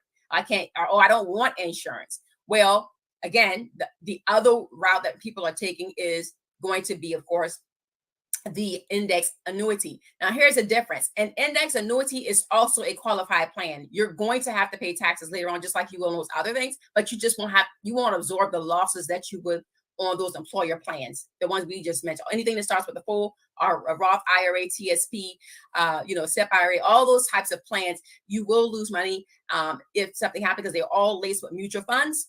However, with an index annuity, you don't lose money. So what people have been doing is they have been repositioning out of those types of plans and into, say, an index annuity if they do not have the ability to, fund an IUL. What other people have done is that they've taken the index annuity money that is made for them, and they've actually funded their index universal life with the money that the annuity has made for them. Now, the annuity is less liquid than an IUL, an index annuity. So most people want the IUL because they want liquidity. They want to be able to access their money when they need it and be able to use their money twice. So while their money is being used for emergency fund, they can still be compounding that money in the market, even though they have it, say, over here, paying for a credit card debt or paying for something else.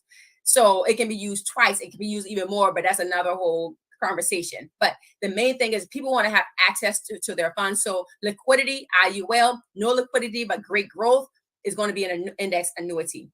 So what some people have done is, again, reposition out of an employee plan into an annuity so that they can stop the bleeding as it relates to risks in their retirement planning. Now, getting back to the IUL, it has a lot more perks than an index annuity if you can get into some type of policy, because it's going to allow you to do all those things we talked about, protection from lawsuits. If something was to happen, you have generational wealth. Let me just ask you this question. If you have yourself in any type of employer plan and something was to happen to you health-wise, rather you have a significant injury because you was hit in an accident, you have cancer, heart attack, stroke, dementia, Alzheimer, any type of long-term care needs, will your employer plan pay for those? Absolutely not, right? But with an index universal life, you can access up to 100% of your death benefit to be able to pay off those medical challenges, those medical bills that's generated from those medical challenges. And what people are doing is, they understand that 69% of bankruptcies, the number one bankruptcy cause is because of medical challenges. And so what people are doing is saying, I want to make sure that, I take care of, for some, their aging parents, right? So they don't have to worry about coming out of their pocket for their aging parents, or for themselves when they age, or for their spouse, to make sure the spouse is taken care of. But at the end of the day, that is not built inside of your employer plan. So when you start thinking about, if I have X amount of dollars to put towards my retirement, why not position into something that's going to give me the most bang for my buck? Like, paying off your medical bills, like having an emergency fund, like being able to have tax-free growth, because your money is growing tax deferred in all those other types of plans. When you say tax-free growth, it can actually be turned into an income, right? So we think about Social Security, and we think about what the economists say, it's Social Security is going away anywhere from between 2025 2032. If that be the case, will you be set up for success? Will you have enough money? Will you have enough money in your older age, especially with inflation on a continual rise, right? So how do you offset that? You supplement what you're going to be making now as much as you can to take care of your older self, and supplementing your Social Security, if it's still around, is to be able to put additional funds into something like an IUL or an annuity to be able to help you in that older age of your life. And then, of course, you have your generational wealth. So if something was to happen, all of your employer plans, of course, going to be super taxed. But what people are doing is putting their money inside of an index universal life, because if something happens to them, that money, their death benefit, is tax-free. That's tax-free money going toward, that's less stress on your family during the time of you expiring, or someone in your family expiring. You have those funds to be able to access tax-free. So not to have to worry about that. Now, I know people are asking questions like, well, what do I do next? How do I, what do I do around getting started with a retirement plan, or what should I be thinking about? Really think about, what is your financial independence number? What does that number look like? What does that need to be? So how do you determine how much money you're going to need in retirement? It's probably the number one question. Well, how much money do I need to get started with, and those types. And of course, there's so many variables that you would have to have a consultation, because we would need to know, what is your age, what's your gender, your age, how is your health status, right? Are you a smoker? Those are some of the things. What's your credit like? What is your driving history? All those things determine what your premiums are what your premium amount is going to be. So the younger you are, the more insurable you are. In other words, health wise, can you be insured? Those types of things. If you decide you want to do the IUL, if that's not your deal and you want to do annuity, then of course, do you have enough reserves? Because you have to be suitable to even get an annuity. Everyone cannot even own an annuity, because the carriers will not even carry you if you don't have suitability. Suitability meaning that you have enough reserves, or are you going to have to tap into your annuity within the next 10 years? Because again, annuities are not going to be liquid. They're not liquid assets like as much as an IUL, where you can access those funds. So while it grows exponentially faster, it does have limited liquidity for the first 10 years. All right. So basically, understanding what is your financial independence number, meaning, what number do you need to be at when you retire? For the average person, that at least let's say you want to wait till you're 65, or maybe you're in this generation did where you want to retire when you're 35. Simply multiply the amount of years that you want to be in retirement times the amount of money you need to have, and factor in inflation, right? So that math will look something like, if you make $100,000 and you looking to retire, when you're 65 per se, and you make $100,000, we used to say 80% of that, but because of inflation, we're more like 100% of that, and then some, right? But right now we're at 100% of that times 25 to 30 years, right? So that's 2.5 million to 3 million. If you're going to have that many years, do you have that amount saved? If you don't have that amount of saved, then you will not retire without having to work. You're going to have to work somewhere if you don't have some type of income. All right. So Nothing wrong with having to work all of your life if that's your desire, if you want to work all of your life, but most people want to have a time of rest before they go to glory. So they want to have some type of way to have, some supplemental income. They want to travel. They want to see the world. They want to do a lot of different things differently. They want to just reflect, be able to relax, be able to rest. It's a season of rest for some people, right? And relaxation, enjoying their family. So whatever it is, whatever your retirement looks like for you, but if it's going to be full-time retirement, that is what you're going to essentially need, 25 to 30 years, depending on how young you decide that you want to retire. Multiply that time amount of money that you're going to need to live off of. So if you're downsizing in retirement, then that's less money that you'll be required, right? That's why a lot of people are living above their means, need to be living at their means or below their means if they're looking to retire sooner than later. Really common knowledge, information, right? But how could you determine that number or generate enough cash flow? So let me tell you this, retirement is not an age. I often tell people this, retirement is not an age. Retirement is an income. When you have generated enough income, you can retire. I'll say that again for the people in the back. When you have generated enough income, tax-free to be more specific, then you're good to go. You can retire, right? But if you haven't done that, you're just going to have to continue to work until, you can pay off all of your debt. And that's why a lot of people are, of course, understanding how to leverage credit cards. They're understanding how to leverage life insurance. And when I use the word leverage, meaning that you can use those funds more and more and more, or you're going to have so much compounding going on within them that you're going to be able to use. Listen, you could take credit cards literally and use them just to get the points, to get the cash. That's what people are doing. It's a whole business on credit cards, right? So you can do what they call shotgun credit cards and really have, when I say shotgun in terms of how you apply, literally having all of your screens open at one time, applying to several credit cards at the same time, getting all those. Somebody actually charged me 9% to do the same thing that I'm telling you that you can do for yourself on whatever gain I received in credit cards. And why am I saying credit cards? You say, oh, credit cards is debt. No, credit cards don't have to be debt if you have discipline. You're going to open up a lot of credit cards at one time. You're using what's called the shotgun method to have all this credit so that now you can use those cards and purchase items, create all these points, rewards points that turns into cash, which is income, which is compounding, because you're going to use the money on something that you're going to use the money for anyway. Just pay it off immediately. The goal is just to get the points. The goal is just to get the reserve, which is what the wealthy use it for. Always use other people's money. The wealthy don't use their own money. They don't use a debit card for anything. Because why do that when your credit card can do that? And here's the other thing, the other play that some people are using. They're using a whole life policy to pay off the credit card, right? Because they generated compounding money that's growing inside their cash reserves, inside of so that people are doing all types of things to leverage. Because if you can use the money twice inside of your policy, pay it back the first year of you taking a loan out of your policy, there's no interest for the first year. And then you're going to pay somewhere around 5 to 6%, 13th month on. People are giving themselves up their loan. They're borrowing money from themselves, right?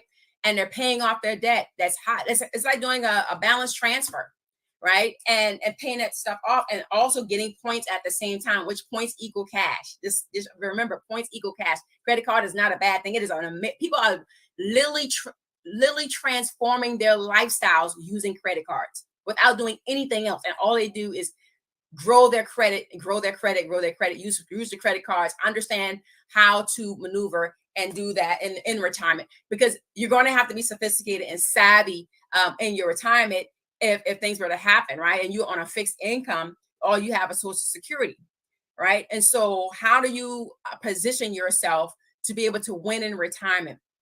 Some people are turning their 401k plans into solo 401k plans, and being able to use their funds to be able to build a business or flip their properties. That's what I did, right? So I became a real estate investor. I took my 401k and I did that, an IRA, a self-directed IRA, you can do some things with that as well, where you can lend it to someone else or they can lend you theirs, and you can be partners in real estate and lending one another your IRA to be able to flip properties, be able to grow your wealth. There's a lot of different strategies on how you can do that, because you can turn that money to your. Now, if you're with the employer, most employers won't do what's called an in-service distribution. In-service distribution, meaning that you can still be working and be able to use your 401k even while you're working. The average employee will not do that. You have to leave that employer in order to use your 401k, 403, or whatever for you decide you want to have. Did you know that those are actually tax codes, by the way? Anything that starts with a 4 is a tax code, and that is the reason why wealthy people do not put their money in anything that starts with a 4. They know they're not going to pay no taxes. So their money is positioned in IULs, annuities, those types of things. Because now annuities, of course, you do pay taxes later, unless you build up a Roth annuity. You can do a Roth annuity where if you follow the government guidelines, $6,000 a year, or if you're playing catch up, 50 years old or older, you're doing $7,000 a year, you can actually start you a Roth annuity that still exponentially grows. I talked to a young lady the other day, 38 years old, just giving you a little bit of numbers, 38 years old. She does $5,000 a year with that 320% participation rate. She will have $6 million at retirement. She will have $1 million at retirement if all she did was pay $5,000 a year at the age of 38 until she retires at 65.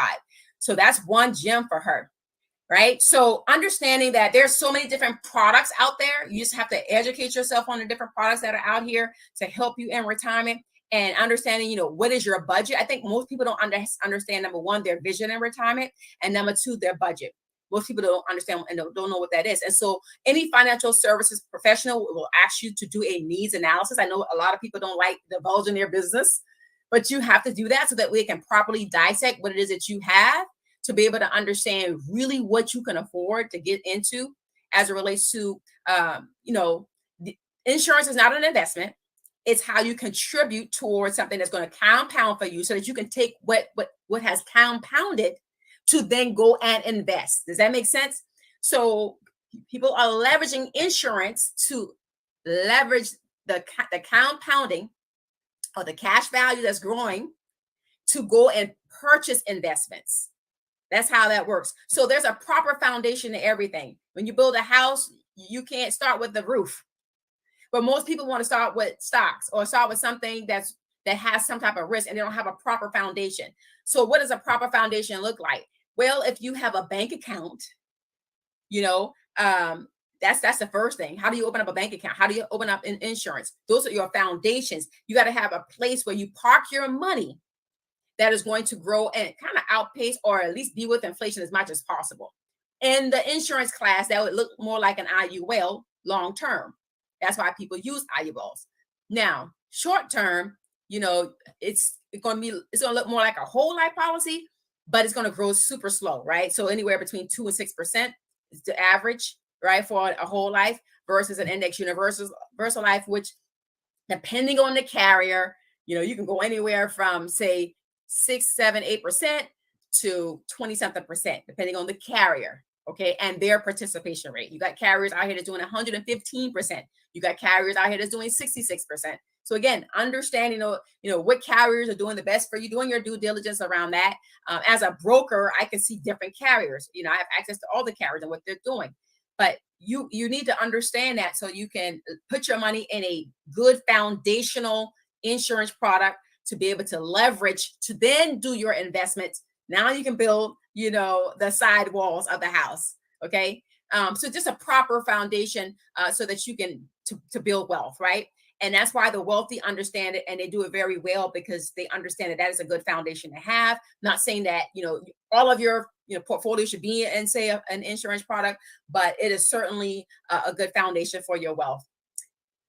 So I think we've covered pretty much everything. Let me think about, in terms of, ways that you can reposition. Now let's go back really quickly, and this is the end. I'm finalizing now. So the qualified plan versus the non-qualified. So the qualified plan, we told you, was everything that starts with the 4 employer plans. Those are tax deferred plans. Those are actually tax codes. Okay. And then you have the non-qualified, which is anything else that you have your money in that's not governed by the government that you can use for retirement. And that looks different for everybody. It might be real estate. It might be, life insurance. It might be an annuity. It might be stocks. It may be anything that you decide you want your money to use to compound, for retirement. There might be cryptocurrency. Whatever you decide you want to put your money in, that's a non-qualified plan, meaning that the government, it doesn't have anything to do with that. Now, just because the government doesn't have anything to do with it, how much money you can make and do, place inside of it, doesn't mean that it's not going to be taxed, right? Or that it's not, so the deal is that, capital gains is going to be paid on in real estate if you decide you want to flip it, right? You got to pay capital gains taxes. If you decide stocks, capital, everything else, capital gains. But the only vehicle that you can put your money in that you don't have to worry about paying, tax gains on is going to be that index universal life policy. That is the only one that's out there, right? And then, the Roth IRA, you can hear about that, but you can lose money in the Roth IRA, which is the thing that people don't talk about. So with an IUL, you don't lose any money, but you can have gains. But with a Roth IRA, you can lose money, but you don't pay taxes. All right. And that's also government, inspired, or I should say, managed, however you want to say that. So those are your two different types, non-qualified versus qualified. Understanding the differences between the two and how you can utilize them to be able to help you with retirement is super important. Nothing wrong with putting your money where you decide you want to put your money at. Just understand the options that you have, how it's going to impact your future, your older self. As we talked about, living benefits, heart attack, cancer, stroke, dementia, medical challenges later in life, which is what most people do not plan for, but unfortunately they end up having, right? How do you plan for that? Because does your employer plan provide that? So again, if something was to happen 6 months from now, how would your financial future look? Employer plan versus any type of non-qualified plan. And I am done speaking. Wow. Thank you so much, Shatika. There's been so much shared. And what I really, my key takeaway is retirement it's not, a number, it's an income. And you really reminded us we have to be proactive, plan properly to be able to retire before we expire. And that has been a very inspiring session and very rich session in terms of, giving us options and educating us as well. Most people think that retirement is an age, but retirement really is not an age. So you don't have to be 65 to retire. It's an income. Exactly. So before you leave, just wanted to please let us know how people can get in contact with you and get more information, because I can see that there's so much more that you can share. And sure. I really want the audience to be able to reach out to you. Sure. They can actually text the word retire me, RETIREME, to the number 678-736-6496. Again, 678-736-6496. Or they can go to my name, shatika.com, and they could book a call there. And my team will definitely be able to help them. Fantastic. It has been amazing. And we thank you so much for being here with us and sharing so much valuable information. Well, thank you. Genius is common. And I'll see you on the other side. I see you at the top.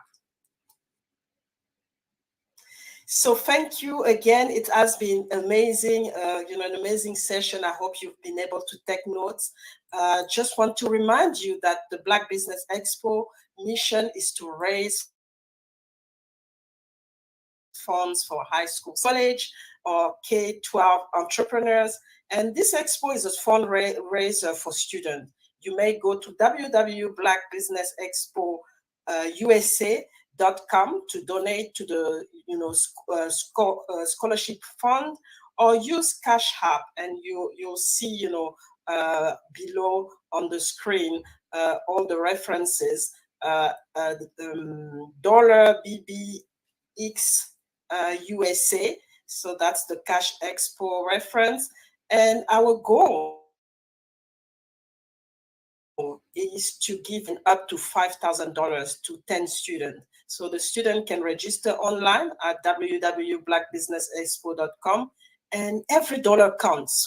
So please make sure I remind you to donate to the scholarship. It's going to make a difference to the life of those students.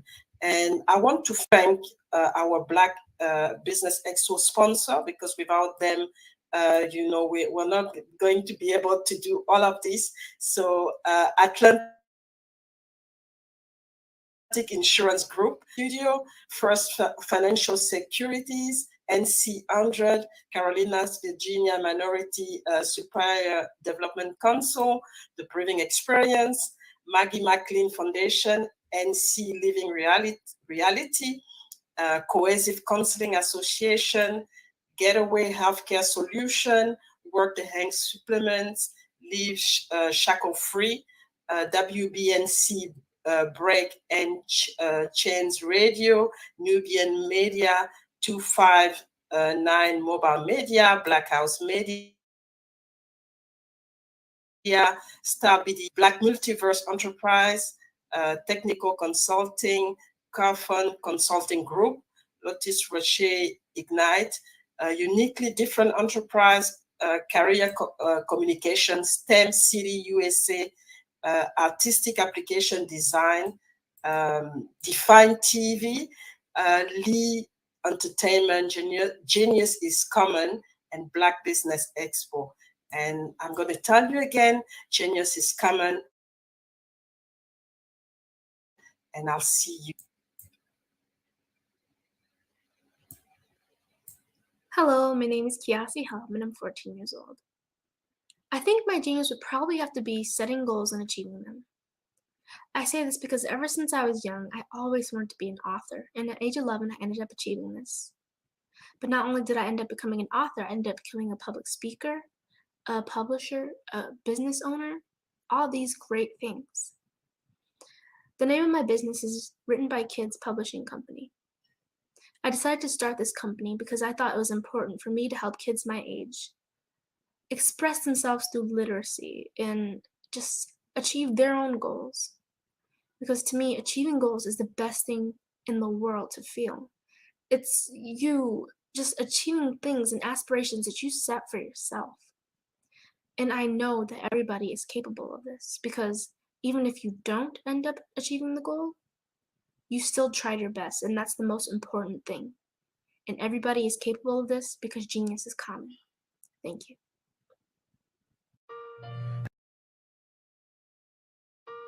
Hello, this is Israel, and I am CEO of Daydreams Interactive and author of Princess Planet. So, genius is common, and as a kid, I loved to daydream. Even as an adult, I love to daydream. And when my daughter became 6 and loved princess characters, but we just could not find the diversity that showed her, we created our own characters. So, for instance, you have Princess Nulu right here. Princess Nulu is from Uganda, and her genius is that she loves to take care of animals. She can actually even listen and hear what they say. And then we have Princess Isabella right here. Princess Isabella, she's from Cuba, and her genius is biochemistry. One day she hopes to eliminate disease. Then we have Princess Nia right here, and Princess Nia is based off of my daughter, and she is what she wants to be, the greatest dancer alive. So that's her genius. So what's your genius? My genius is my imagination. Genius is common.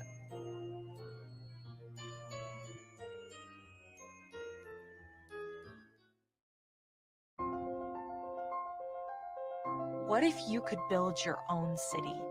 A place where every child can find nurturing people to help them achieve their full potential. A place where every adult can access job training support, where health education is abundant, where social justice ruled the land. A place without limitations. Welcome. You have arrived at STEM City USA. It is what every city should be. A safe and trusted community where you find people and resources to help you become everything you are and beyond. STEM City is unlike anything you have ever experienced. It is a digital twin of the world around you, only better. STEM City is about energy and soul renewal. It is more than a digital world. You can almost feel the power of live cultural events, music, and theater. STEM City promises a better future for children with caring mentors and hands-on activities with dedicated tutors to support our youth. STEM City is your passport to a healthy lifestyle with weekly events addressing our community's many issues. STEM City is your financial well-being, with helpful information on wealth management, career advancement, job training, and so much more. STEM City is the community you deserve. It is the city where your dreams can come true. STEM City USA, a place in the sky that is accessible to all who reach for the stars.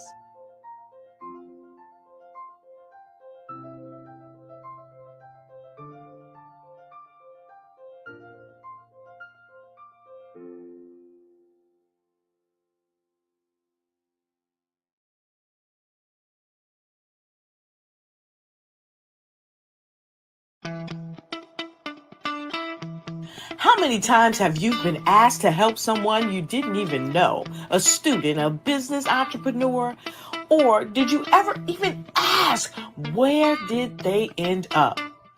That business, that friend, that entrepreneur. Well, just maybe they ended up in a gang, bankrupt, homeless, or worse, dead. Maybe they turned to crime, drugs, and alcohol. Did you ever wonder? Did you destroy their dream, or was your life always so easy? At the Black Business Olympics, we started a movement to help students complete, give them hope, and foster success. Leave their dreams of providing laptops, computers, and up to $5,000 in scholarship funds. Today, we ask you to help a student, a business owner, or an entrepreneur to realize their dreams by sponsoring them, supporting them, and buying from them. Consider this. With $1.6 trillion in our Black community, we only ask for a small donation for our students, our businesses, and our entrepreneurs. And you can change a life today. So I ask you, what are you going to do? Sit on the sidelines and watch our students in high school be losers, miss out on their dreams from lack of resources? Or are you going to donate to the movement and change their future and yours as well? Give us a call today at 919-308-9090. Change their life by investing with action to the Black Business Olympic Fund. The Black Business Olympics, one of the largest business showcases of Black business in the history of the world.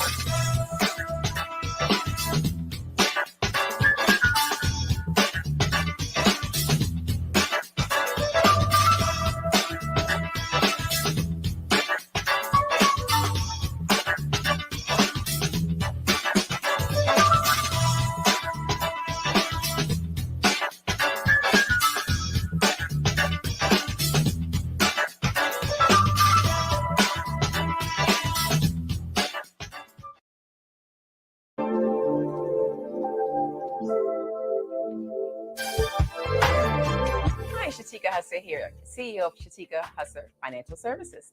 And I want to tell you a little bit about my story and how it is I became the CEO of Shatika Husser Financial Services.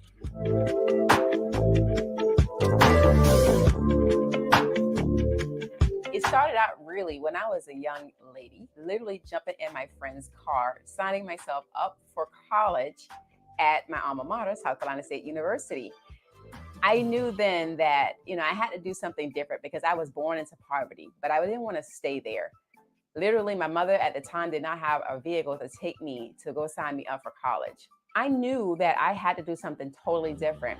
And in doing so, I went on to, get my Bachelor's of Science for Management and went on to the military. I wasn't clear on who I was because, like most people, they go to college, or some people, even when they come out of college, they don't know who they are. What's their identity? At that time, I knew I wanted to, go in the military and develop my professional self and also my leadership skills. But what I didn't understand is I still didn't have identity. From the course of me transitioning from the military to corporate, I realized that I needed to evolve. I still needed to grow. But more importantly, I needed more time freedom.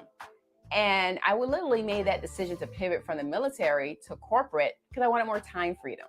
And I wanted to see what was out there in the real world besides the military coming right out of college as a young professional.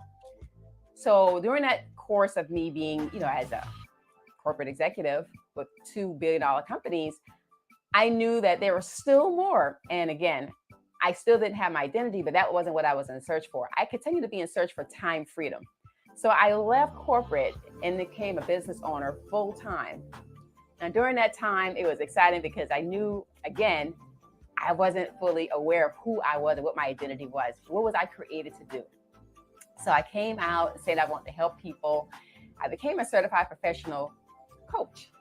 And during that time of me helping people to do the same thing, to take the big leap into transition, I realized that a lot of people couldn't afford my services. It caused there to be a burden for me because it's like people aren't really financially secure. People don't have peace of mind. What could I do? How could I make a difference for that?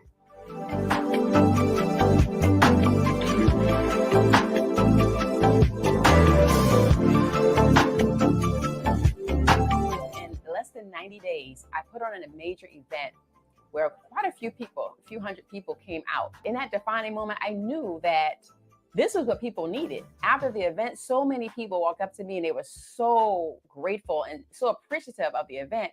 It led me to believe that this is where my calling was. This is my identity. This is what I need to do. I need to reach back and help people with their finances. Because while I was able to reach graduate level with my degree, I didn't understand how money worked. And that's why I do what I do today. I said, I have to teach the next generation on how to position their money so that they can take care of their older self. And that's where my passion came from. Literally a little over 4 years ago, I lost my two closest friends. I was devastated. Both died from the flu at the time, and they had never really lived. And I said, people have got to be able to live. You can't work your whole life and then expire. Have the opportunity to have peace of mind, to be able to position their money so that they can take care of their older self with passive tax-free income. That's what I do today. That's how I help people. I help everyone to retire before they expire.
Dr. Eric Kelly III and a host of phenomenal speakers from all around the globe for this 7-day virtual event that you don't want to miss. The mission of the Black Business Expo is to raise scholarship money from kids all the way from high school, all the way from college. The Black Business Olympics is one of the largest Black business showcases in the world. It is an opportunity for businesses and companies to showcase their businesses globally. We are going to be giving away laptops up to $5,000 away to students. Again, I'm Olivia Appleberry, the founder of 2 Cents Finance and one of the speakers for the expo. I am so excited to see you there. For more info, go to www.blackbusinessexpousa.com or call 919-308-9090 and hope to see you there.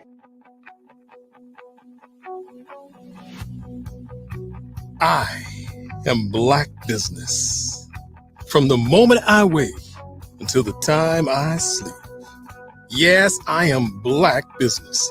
I am Black business. Tell me, are you Black business? I am Black business. Do you support Black businesses? Listen, I support Black business because I am Black business. Black Business Expo, one of the largest business showcases in the history of Black business in the world. The world. Sign up today at www.blackbusinessexpousa.com or call 919-308-9090. I am Black business. I am Black business. From the moment I wake until the time I sleep, I am Black business. I am Black business. Are you Black business? I am Black business. Do you support Black businesses? I support Black business because I am Black business. Black Business Expo, one of the largest business showcases in the history of Black America in North Carolina.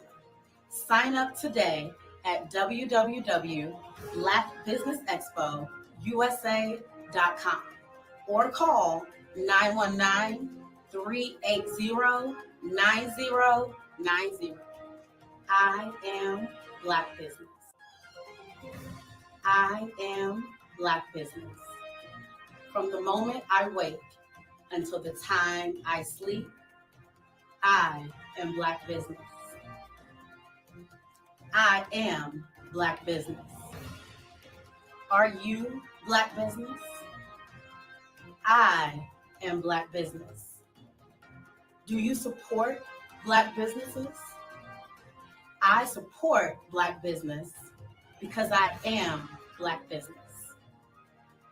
Black Business Expo, one of the largest business showcases in the history of Black America in North Carolina. Sign up today at www.blackbusinessexpousa.com or call 919-380-9090.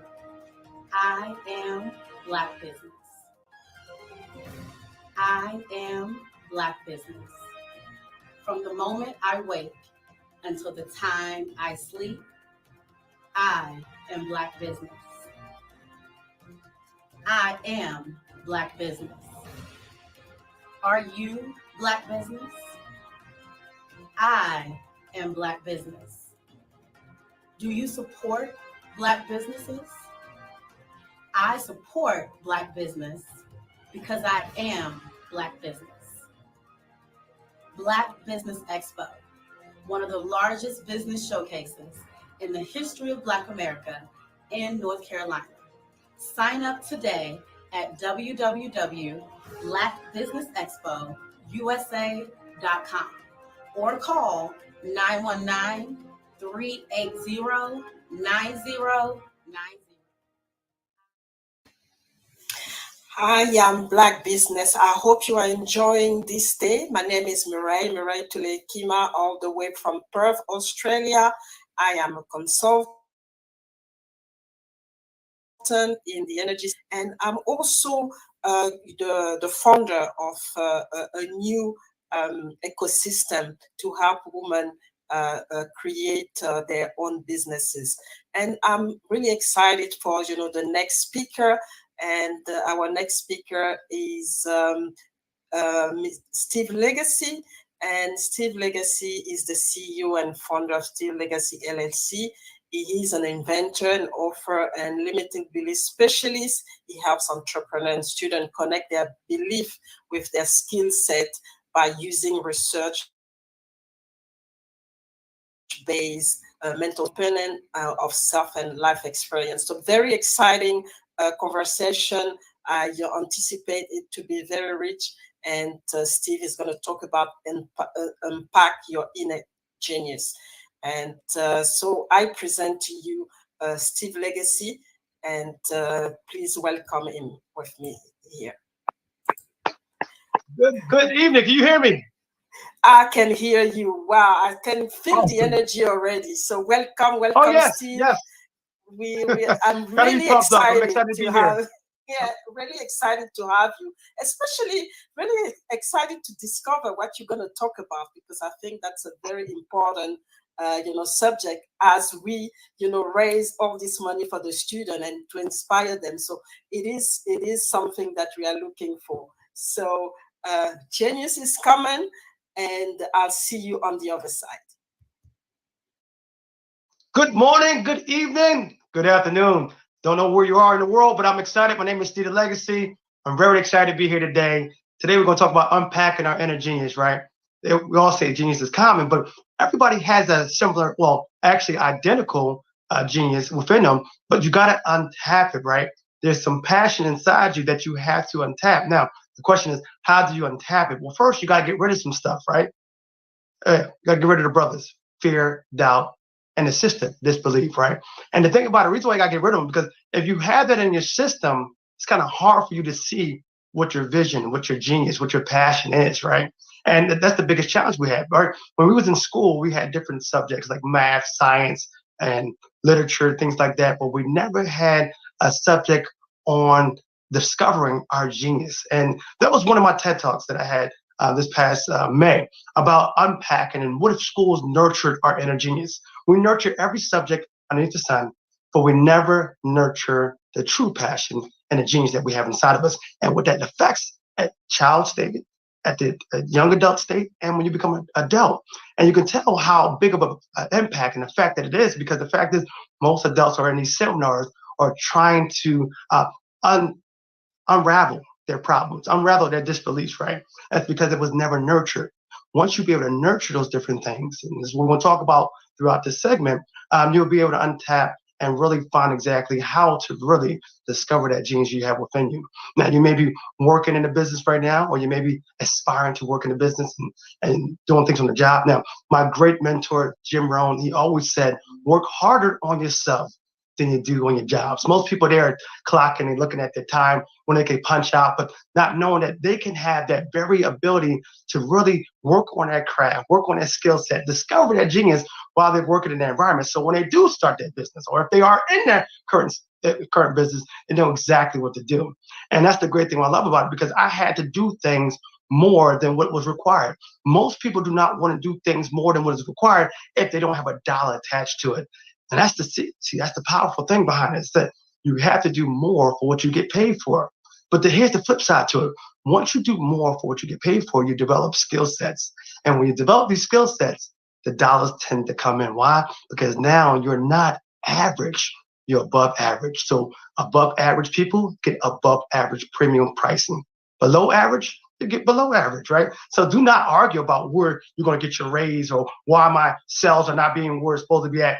Are you tapping into the skill sets that you have to really meet the demands of your customers, meet the demands of your business, or even meeting the demands of your employer to get yourself to the next level?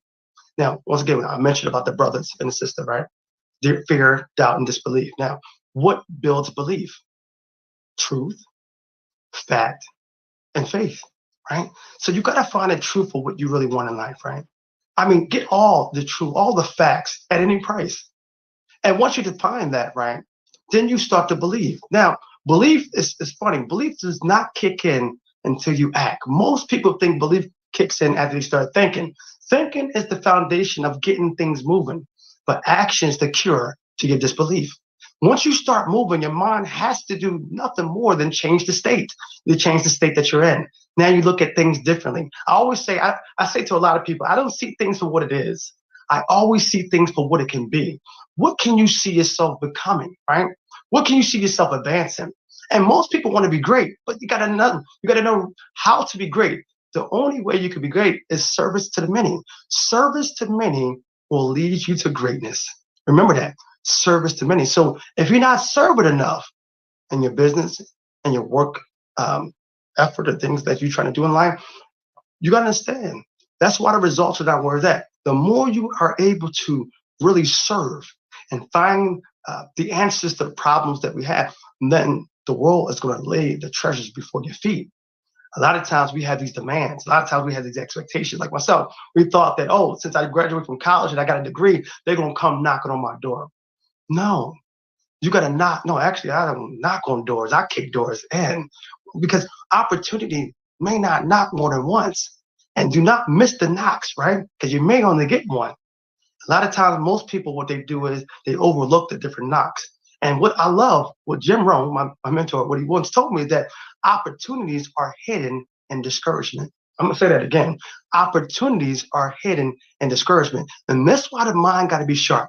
If the mind is not sharp, you will never be able to really scope out the opportunities. Why? Because you're so focused on the problem. And when you're so focused on the problem, you have no room for the solution, no room to seek the solution. So you want to make sure, that you have enough mental power, mental energy to be able to determine the opportunities and the difficulties. People talk about recession, right? Recession. Well, I'm going to tell you something, right? Recessions is, you know what's around the corner for recession? Progression. Do not get so convoluted and discouraged about the word and the term of recession. Progression is around the corner. But here's the kicker, right? People don't understand they operate in 4 seasons of life. Well, we know it when it comes to fall, winter, spring, and summer, right? But right now you could be in wintertime. And wintertime in your life could be in a situation where everything is not working out the way that you want it to work out. Everything is messing up, right? You don't have the answers. The sales are not coming in. The marketing is poor. People are not on your website. Something is happening. It's not looking good. It's wintertime. Now, wintertime could be discouraging, but you got to understand, wintertime is getting you ready, preparation, getting you ready for the outcome, what's happening next, and what's after winter. Spring. Now, spring is very important. And the reason why spring is important is because it's a short season, but you have to do all the planting at that time. And what I mean by planning, right? You got to plan for is getting your business structure together, working on your mind, getting all what you need to know about your company and the things how you want to do to take things to the next level. You're planting right now. Now, understand, don't confuse planting from harvest. See, a lot of times people think I'm plant today and I'm gonna harvest tomorrow. You're not going to reap tomorrow when you plant today. You still got to water it. You still got to nurture it. So springtime is very, very delicate, and it's a short time, and you must take advantage of it, because you got to plant all you can. Now, after spring is summer. And what do you do in the summer? You nurture, you protect, you make sure that the crops are growing the way you're watering it, right? You're protecting your business. You're working on the business. You're making sure you get into the right context. You're getting into the right rooms, meeting the right people, right? Trying to seek the right customers, locating the solutions to that problem. This is summertime. Very, very vital, right? What happens after summer, right? Fall comes in, right? Fall is the harvest season. All the work, all the effort you put forth in, right? You start to see it reaping. Now, everybody's season changes differently. Everybody's going through different things in their life, and you got to determine what season that you're in. Most people, they overlook what season that they're in, and that's why they get discouraged. But when you know, once I said before, what really stimulates belief? Truth, fact, and trust. When you have all 3 of those, you don't have no worries. And anytime, and I always tell people, anytime fear try to creep its little face inside your plan, you show the plan to fear. See, people show their insecurity.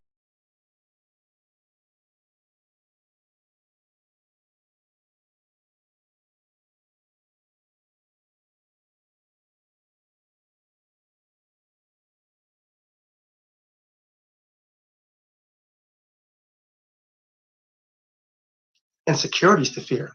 They show their doubt to fear. But if you have a well thought, written plan and you show it to fear, fear can't do nothing but step away from you.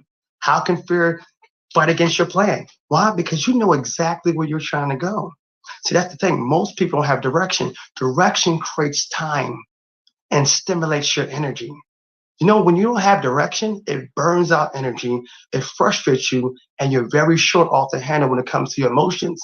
Your emotions inside you affect your body, it affects your mind, and it affects your work ethics. So you gotta understand that you have to always measure out what you have when it comes down to your energy source and where is it powerful from.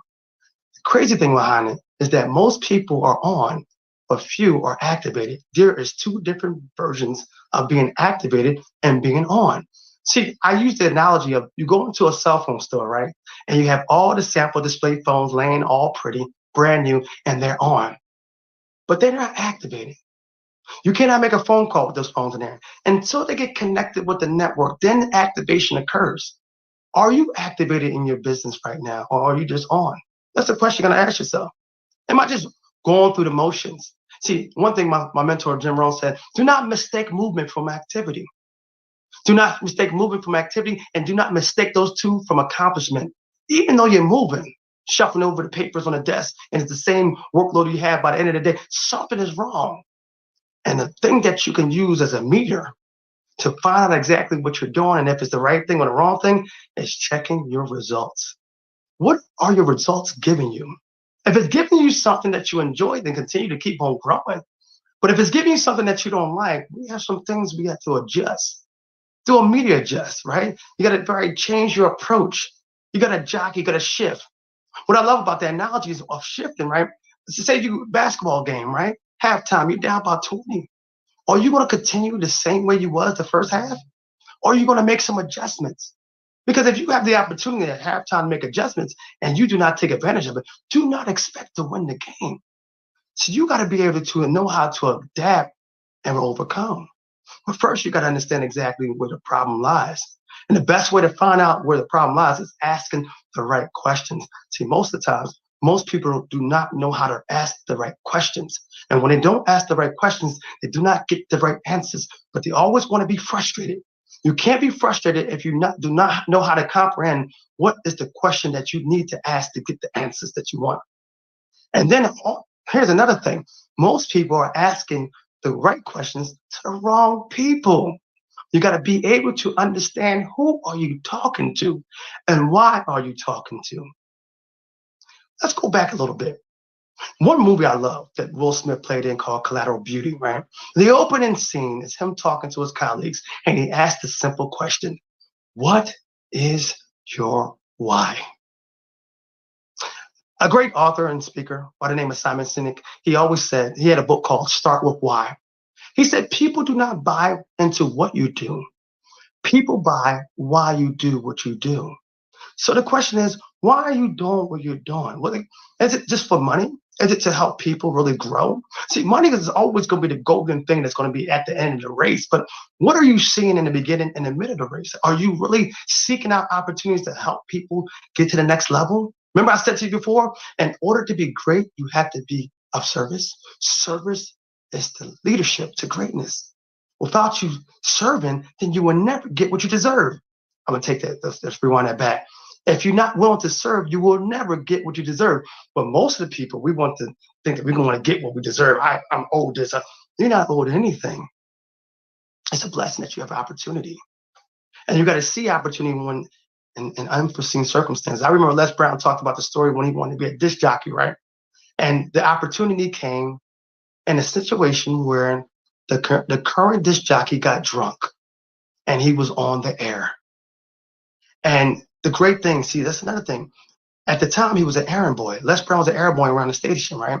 But being an errand boy, he was able to see everything that was happening, how the circuits was moving, how he was able to move the actual board. He was starting to learn from a distance how to use it because he was waiting for his opportunity. But look, he didn't get a job right away when he worked for the studio. He had to first started getting coffee, picking up people from the airport. But he was waiting for that time. When that disc jockey got drunk that one time on air, and the boss called that phone and said, "Do you know how to operate the thing?" And he said, he said to Les, "Don't touch nothing." He said, just play music, right? But Les knew that was his opportunity. He'd been rehearsing his whole lingo, his name for months, and he was waiting for it. And he got on the air, and he took that thing by storm. Are you prepared for your opportunity?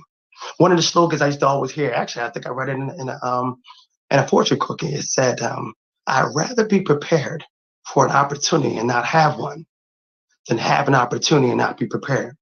Even when you're not prepared, you got to be seeking for answers and waiting for the opportunity to come. Opportunity don't always show to you in a good standpoint. Opportunity is always around the corner from difficulties. So remember, you got to identify what difficulties that you're having in your business, your current state of how you're operating your skill sets. And then once you identify, you're going to see some opportunities. I love reading threads when people are complaining. That inspires me to invent different things to solve a solution. I remember the first invention, the Wandering. I invented that mobile photo booth, handheld photo booth, because of a problem. The problem, I was at an actual event and they had a standalone photo booth, and people was walking past it going towards the bleachers. We was at a alumni basketball game. And I said, man, what if I had something mobile, handheld, and could do the same thing as this standalone photo booth, but now I could take it on the go. I can meet people where they're at. That's why my tagline for the Wandering is, you don't wander to us, we wander to you. We don't want the event to stop. We don't want the excitement to stop. We want to be my slogan is become the atmosphere. We want to be a bar with atmosphere. So I took that problem while I was there as a mascot. I was burning up in this Panther suit, right? Enjoying myself, but I seen the solution before my eyes and I got to work on it. Now, here's the thing. When you're getting to work on an idea, Jimmy always said, I call Jim Rohn for short, Jimmy, like I know him, right? Jimmy always said that the best time to work on an idea is when the idea is hot and the emotion is strong. When the emotion is strong, there's a lot of things are going on in the mind that allows you to come up with some great ideas, that allow you to start getting the movement of where you need to go. Get a pad and paper too, a pen and pad. Because the thing about it, you'll start seeing and hearing and really visualizing ideas, and you got to jot it down right then and there. Because sometimes they're like radio waves, like radio stations. It comes to you, but then you may not get a replay. You may not be able to play back. So you got to have a pad and pencil handy for the ideas that's going to come to you. God speaks to people different. I get spoken to in dreams like 3 a.m. Dr. Kelly knows that I'm up at 4, so I told him my little secret. But the dreams come to me. I keep a pad and pen next to my bed and I write different things down, books, game ideas, things like that. And what it does is it helps me get to the next level. Now, half the times I write down the stuff, it's not for that moment. It's for the future. See, most people, they're not realizing that you're planning for the future, not tomorrow. No, you're planning now, but you don't execute it now. Some things may be for next year. Some things 2 years out. You got to be able to have that type of motive to know that I'm planning things beyond myself. And that's how your vision and your dream and your passion and your energy should be.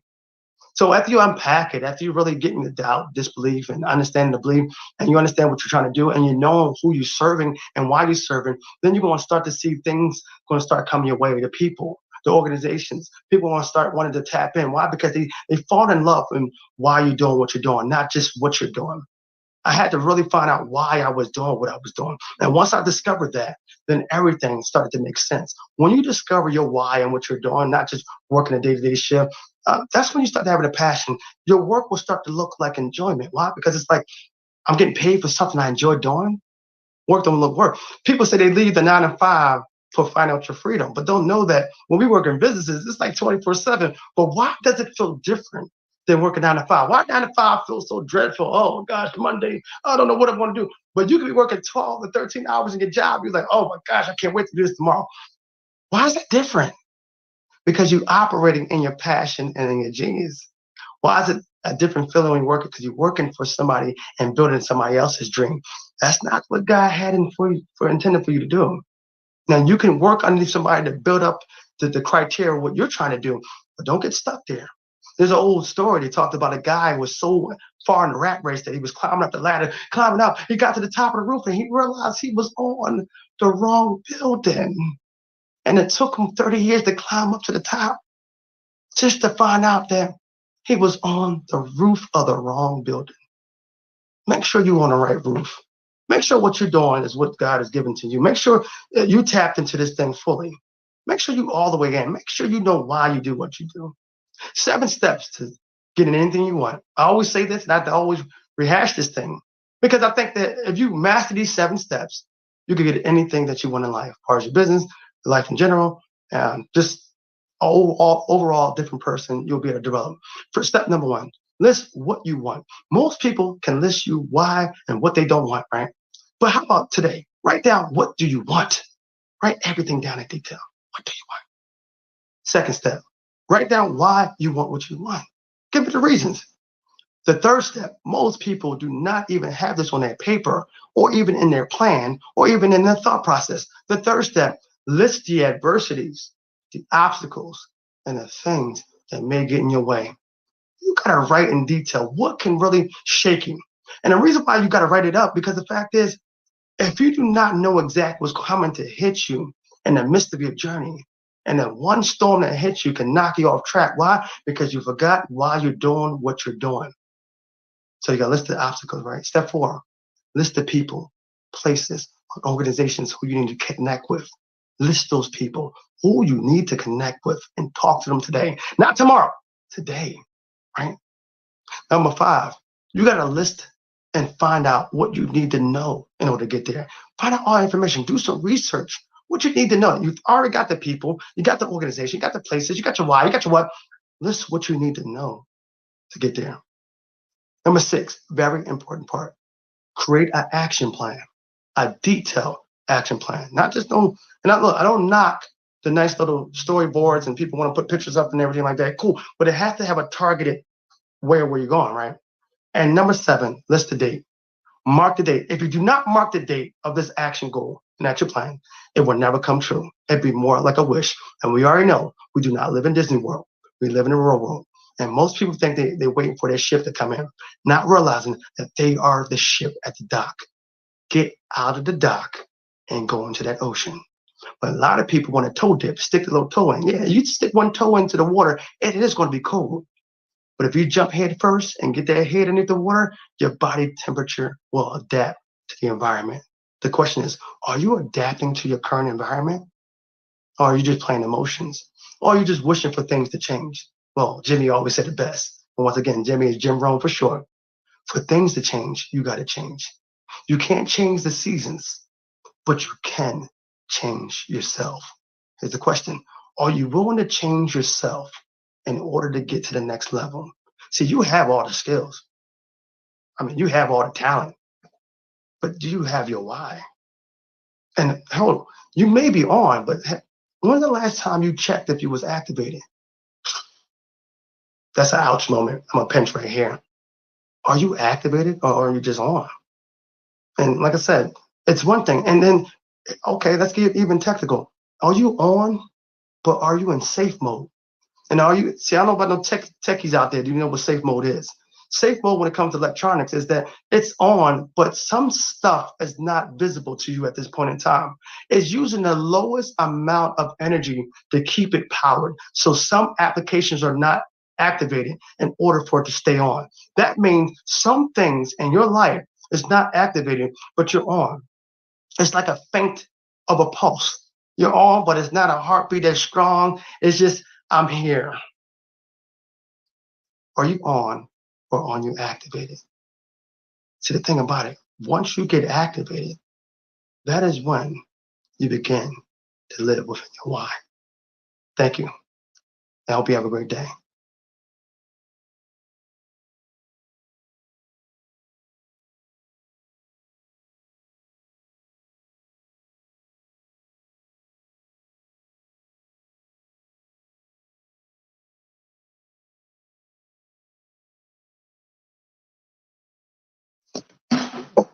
Yes, I'm still here. So what we're gonna do is, let's wrap it up. I'm gonna talk about the 4 seasons of life again, right? Are you in wintertime? Are you in spring? Are you in fall? Or is it harvest season, right? Another thing I want you to ask yourself, are you activated or are you on? One other question is, do you know why you do what you do? Are you operating in your why and not just doing the what, right? Do you know who you're servicing? Why are you servicing them people? Are you the answer to their problems? You got to understand that. Maybe you're not the answer. I'm not saying that maybe you're not good. No, maybe you're just not the answer to that problem. You got to find out who you can be the answer to. Are your skill sets at a level that meets your demand for what you think you're worth? A lot of people, they think they have a demand of what they're worth, but their skill sets are not to that level. Is your skills to that level? These are questions you want to ask yourself. And then another thing that Jimmy always talked about doing is that at the end of the day, he always say, relive the day. Before you go to sleep, take a moment, sit down in a quiet space and write down everything that happened within the day. the good, the bad, and the ugly, and what things you want to adjust so that tomorrow will look different. If you do not do that, you will be living a new day, repeating the old day. And the thing is, a lot of times most people are living in that twilight zone and they think they're getting ahead in life, but it's really a 52 fake out, because the fact is they are no better than they was the day before, because they did not know what errors that they needed to improve, because they did not relive the day. So hopefully these tips will help you really gravitate yourself to the next level, what you need to do in life. And I want you to always be encouraged. And anytime you have doubt that want to creep up in your life, and anytime you want to have fear to creep up in your life, show fear and doubt your plan. Now, here's the thing. If you do not have a plan, they're going to come and they're going to be looking for blood. But if you have a plan and you show doubt and fear, they got to get out your way, because you're so determined to move. Now, here's another thing. TD Jakes said it once best. He said, and this is powerful, you will never respect yourself if you never have a taste of finishing. Most people do not finish what they start in life. That's critical. I had a teacher back in high school named Miss Starkweather, and the only reason why I remembered her, she was the only teacher that used to call me Half Pint. And the reason why she called me Half Pint was because I halfway did the work, but I wanted full credit. And I couldn't stand that name. And the only time she was going to relieve me of that name is when I fully started doing all my work. And by the end of me graduating and leaving that class, I got my name back, Steve Stotts, and I Half Pint. So once again, hopefully these tips will help you, and I'll see you at the top.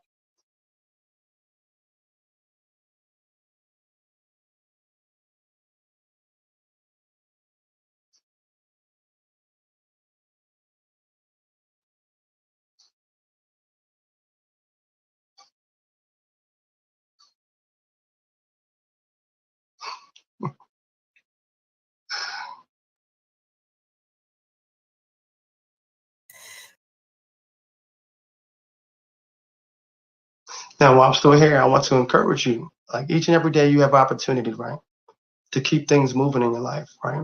Write down a journal. A lot of times I journal a lot of different things so you can see your growth on how you projecting yourself to the next level. Write down different tips and things that you need to do to adjust yourself so that you can keep on pushing things forward in life. See, a lot of times most people, they think things are just going to happen. I started living intentional. Start living an intentional living, right? Intentional living, why? Because the fact is, I know what's going to happen because I'm going to make it happen. A lot of times we just want things to happen. I was at that place, but I had to be intentional. I had one friend said, start scripting, Steve, what you want in advance.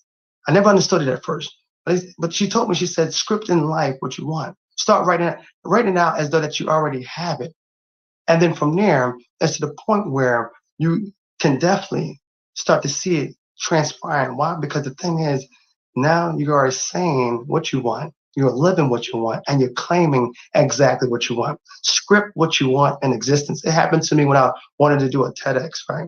And what I did was you break it down to manageable pieces, right? So I want to do a TED Talk, right? So the first thing I did, I took a nice picture. It was in my hallway. Took the backdrop away from it, made it a transparent picture, right?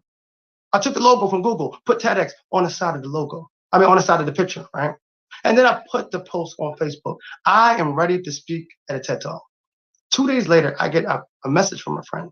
Said they have one coming up, but you have 2 days. See that shot clock? You have 2 days to apply. I encourage you to do that. Bam. I took advantage of it. At first, I hesitated because I didn't know it was going to happen that quickly. But what I said to you before, that you'd rather be prepared and not have an opportunity and have an opportunity not be prepared. And I've been rehearsing in the bathroom mirror for months. And I said, let's do it.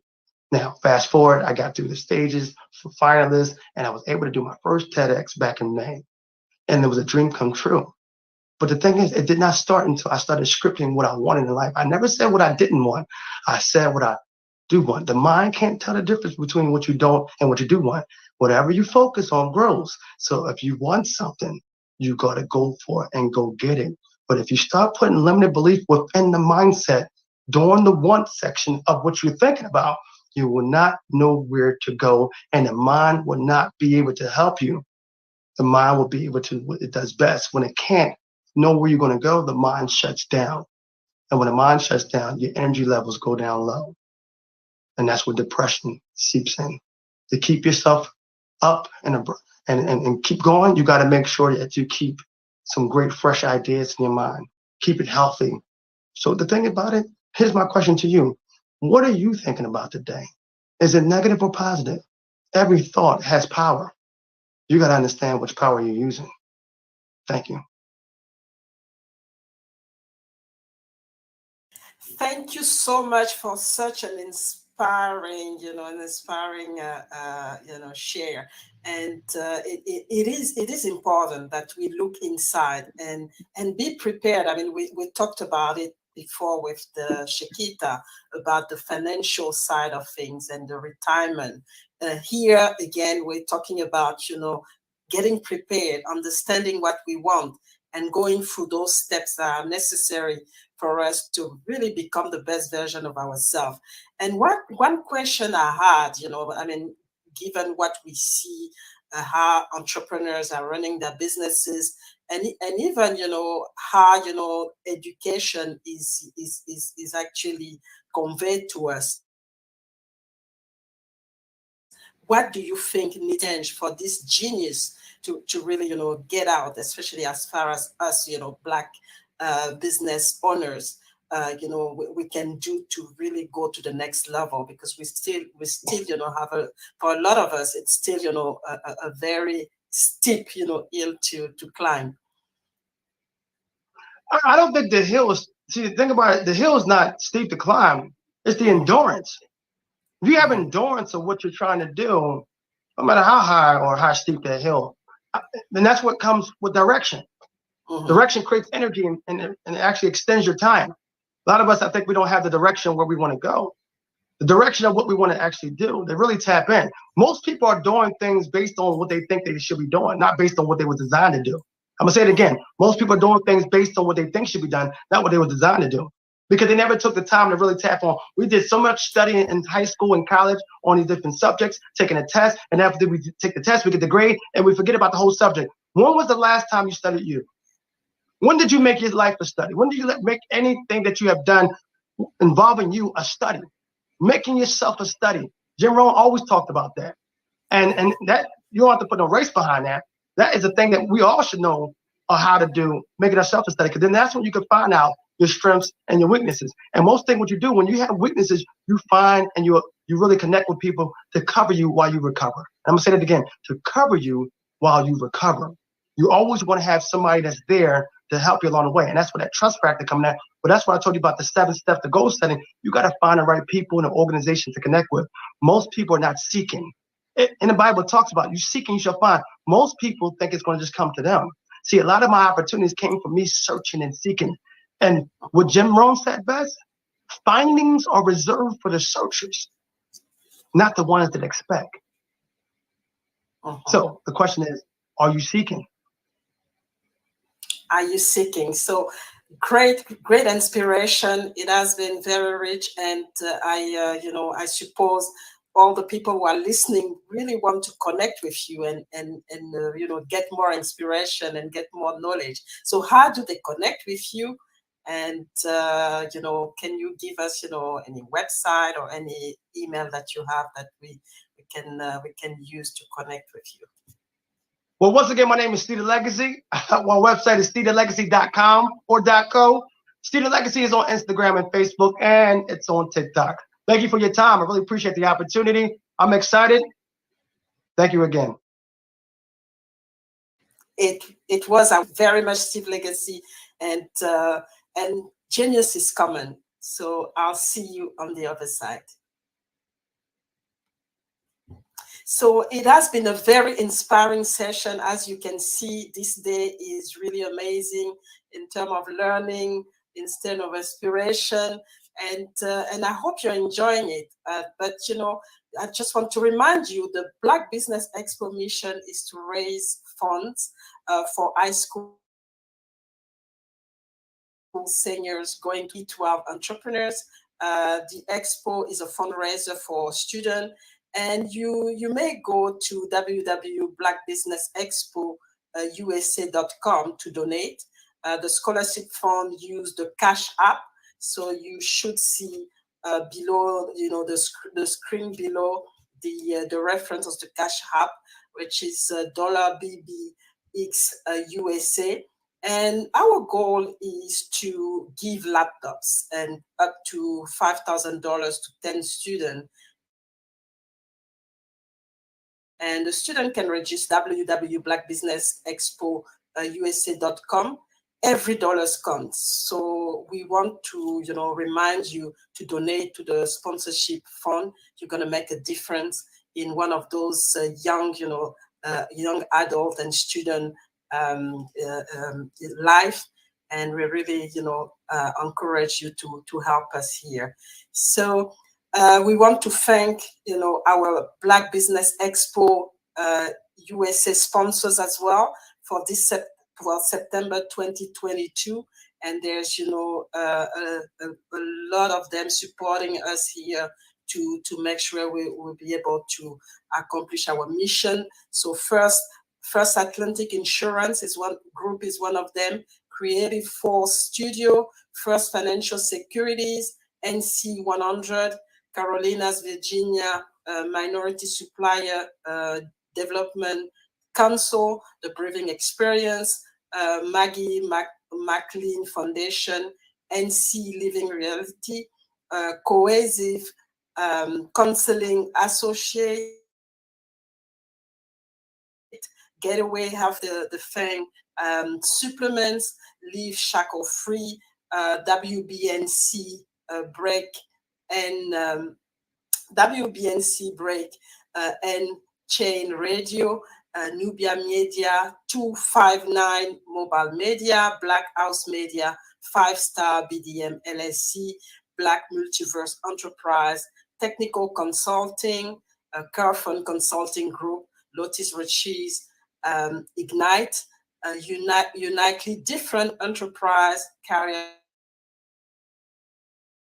Communication, SA Artistic App Design, Define TV, Lee Entertainment, Genius is Common, and Black Business Expo USA.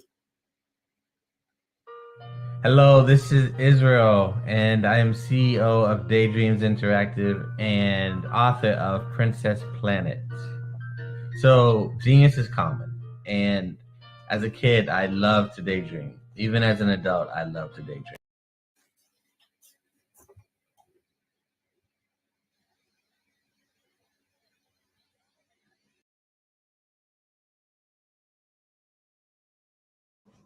Hello, everybody. This is State Senator Barbara Robinson from Baltimore, Maryland, representing the 40th Legislative District in Baltimore City. It is a pleasure to come on to talk about Genius is Common, because there are so many young people out here who are geniuses, but they don't know it. They don't know how smart they are. They don't know how talented they are. They don't know how many skills they have, because they have not taken the time to explore themselves.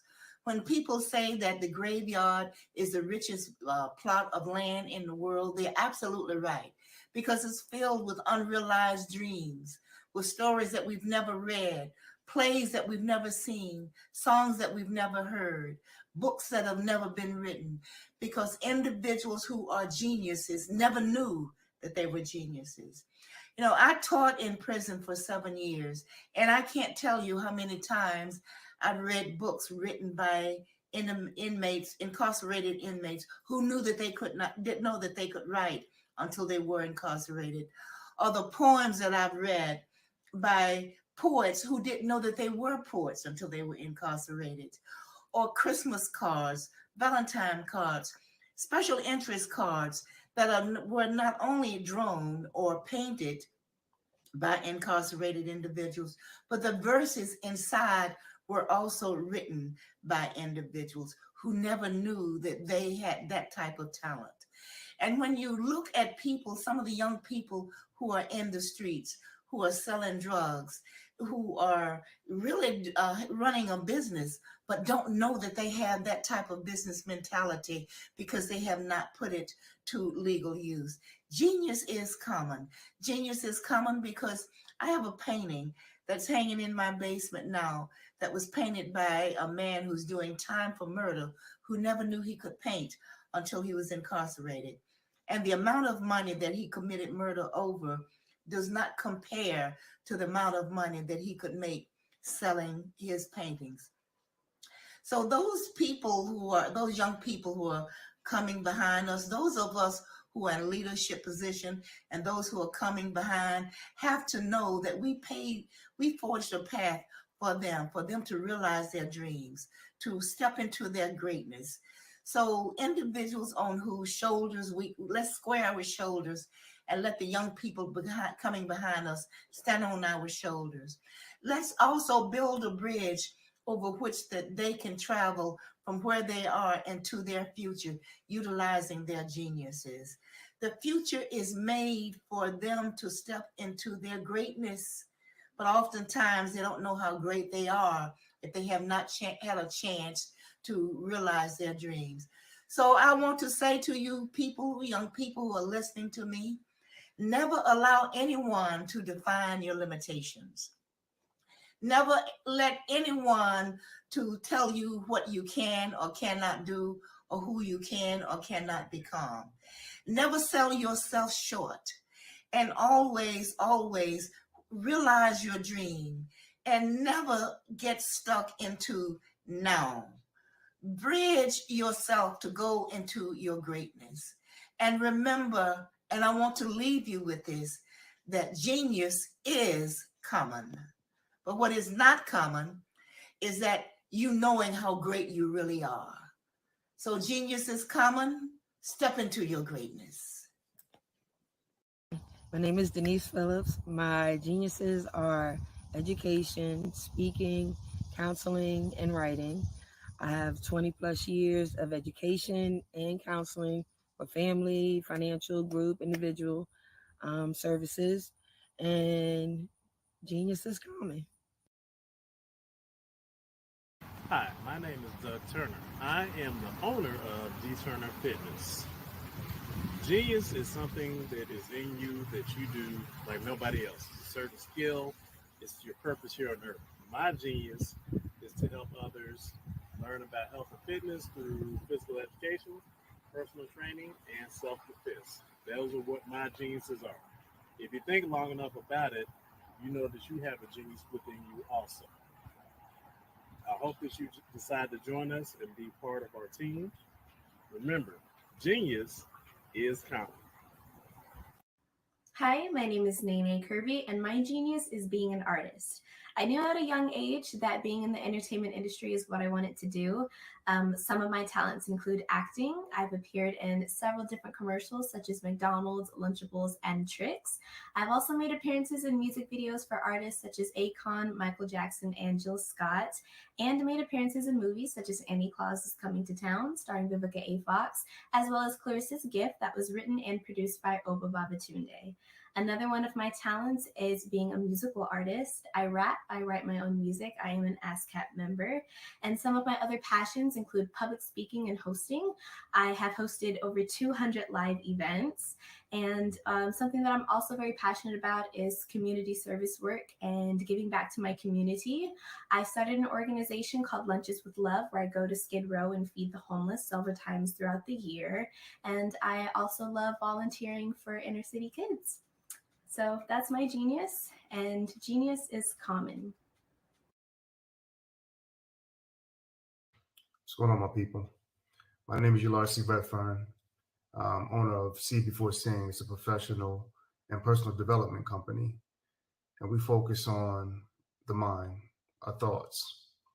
We go back to the Bible. As a man thinketh in his heart, so is he. So how do you think? How do you go about your day? How do you see circumstances? We've all been through a lot of stuff, especially in this last year. And if we keep reliving those things in our past, then we have no map to the future. So we help you to get liberated in your thinking, in your mind. And once you get liberated in the mind, then the world is our oyster. Faith, we have to drop those seeds. So the faith is the substance of things hoped for, the evidence of things we don't see. So that's why I named my company See Before Sing. Drop those seeds and then watch it germinate into everything that God has for you. but you have to keep the faith. You have to keep the course. I'm Dorian Wilson from the new show In the Cut on Bounce TV. My genius is being a dad.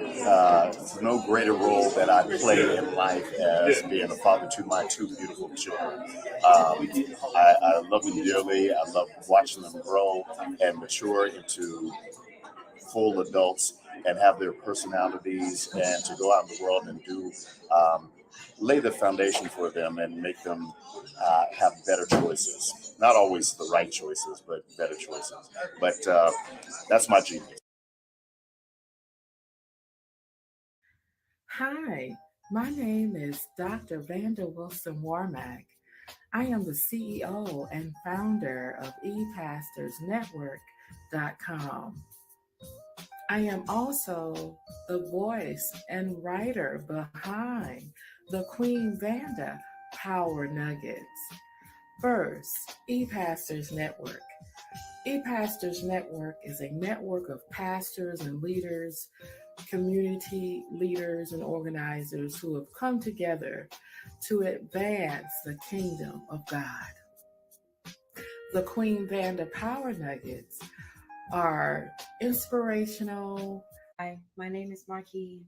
My geniuses are emceeing, songwriting, singing, performing, reading. I'm a scholar, I'm a college graduate. I've had all kinds of businesses. I own my own business, Blockshare Inc. I've been an entrepreneur my entire life. My geniuses are getting up and going and having faith and never giving up. My geniuses come from a higher power, a higher source. And once I tapped into that and accepted who I really am and, healed anything needing to be healed, all of my gifts began to flourish.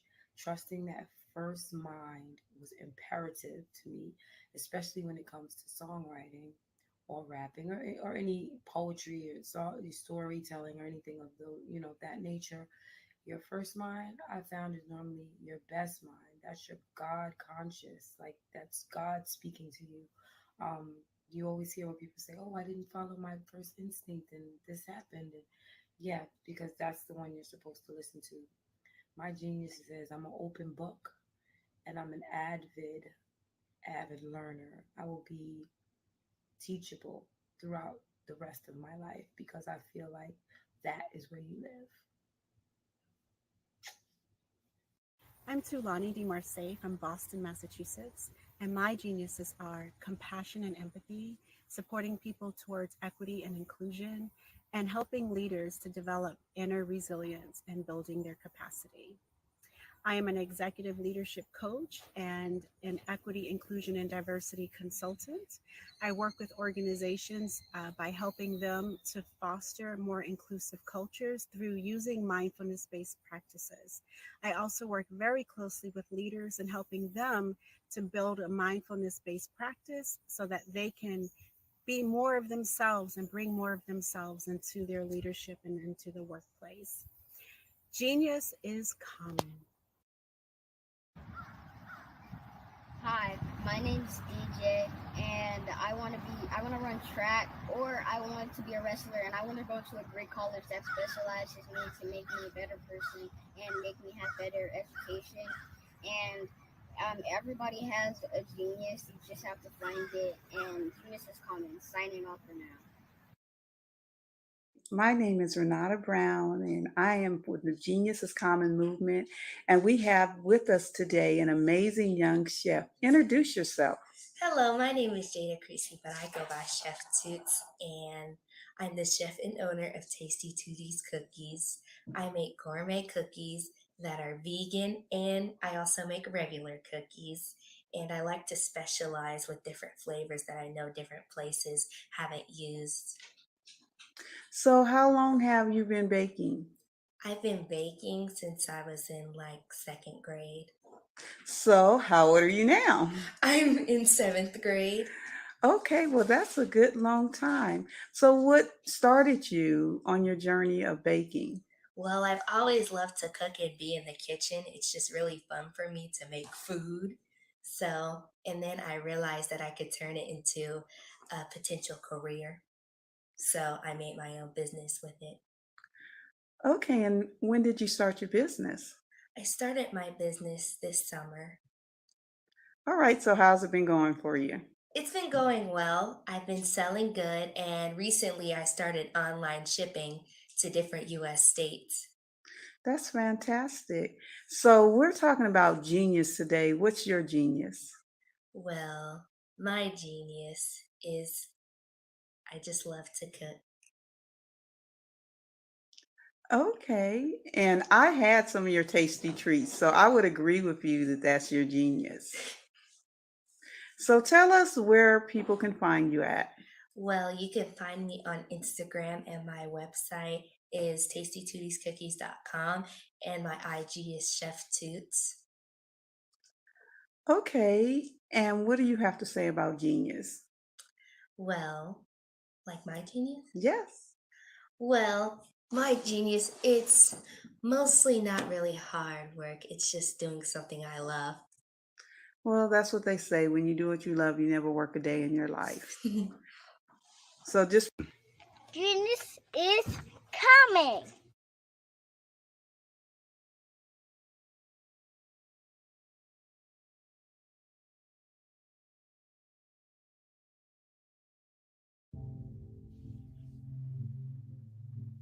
My name is Andre, and I'm a photographer. It was started in Baldwin, New York, 3 years ago. A young man with visions, ambitions, and plans.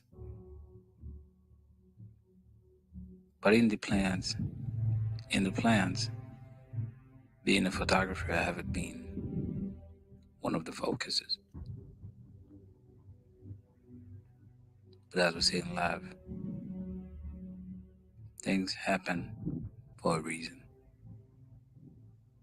Today I'm a photographer, and I'm proud of my work. That video is to tell you about me, about my genius, connecting with people through my captures, and capture the spirits so I can empower another follower. Well, I'm 37 years old, and I was born and raised in Haiti, Port-au-Prince, Haiti. And I gotta tell that my story, my journey from being a teacher to be today an entrepreneur has pretty long. This is a pretty long story to tell about.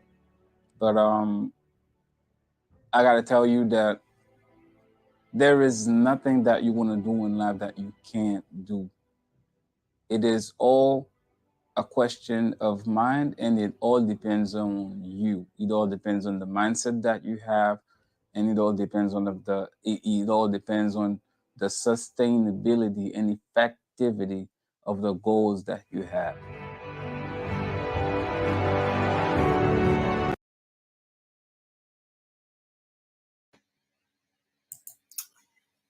Welcome back. We are back. This is Mireille Tulekima tuning in from Perth in Australia. I'm a global entrepreneur, thought leader, and energy and STEM consultant.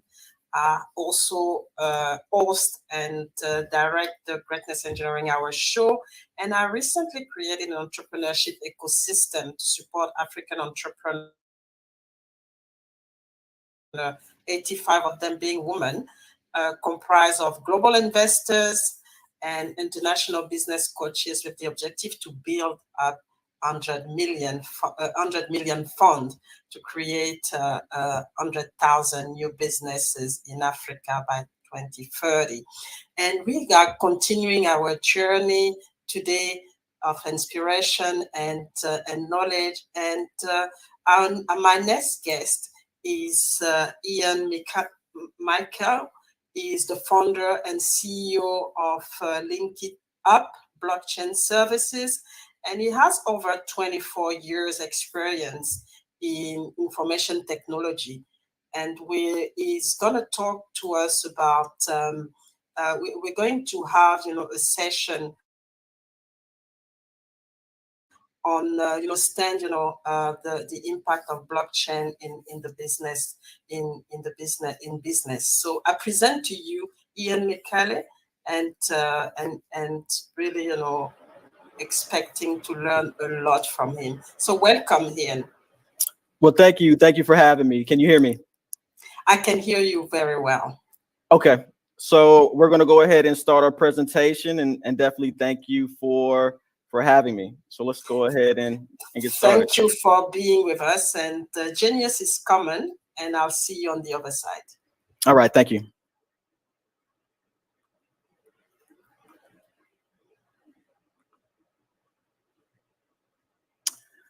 All right, so thank you guys for having me. My name is Ian Michele, and I am the founder of Infinite 8. And I know that you spoke previously about Link It Up, and that is my colleague. Actually, that's my uncle's business. My organization is Infinite 8 Institute. We also have an ecosystem that includes Infinite 8 Industries, which is our commercial arm, as well as the Quantum Coin Foundation, which is also heavily involved in blockchain technology. And so today we are going to focus on unpacking your genius. And as an individual that has oftentimes been referred to as a genius, I've never really went down this road so much in detail. And so it's very interesting because I found that actually much of my work has really epitomized an effort to encapsulate genius and to disseminate that information broadly, especially amongst the African diaspora. And so let's dive into it. So briefly, I'm going to outline what you can expect from this particular presentation. So I'm going to discuss who I am and why it matters at all. We're going to talk about what is genius from a technical standpoint. We're going to cover Infinite 8 as an ecosystem and its inception. We're going to discuss genius. Can it be learned, or is it something that is truly innate? What makes us all genius? What stands in the way of one becoming or finding their own genius? What is poverty of the mind? What was my first effort to teach genius?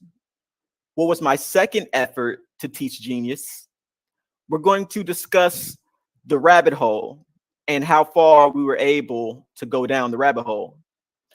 Where did the Infinite 8 take us? And where can the Infinite 8 take you? And something that is profound that you will gain from this are tangible steps that we've taken, that we still practice and have been practicing for the past 10 years, that have led and been a very significant part of our own success.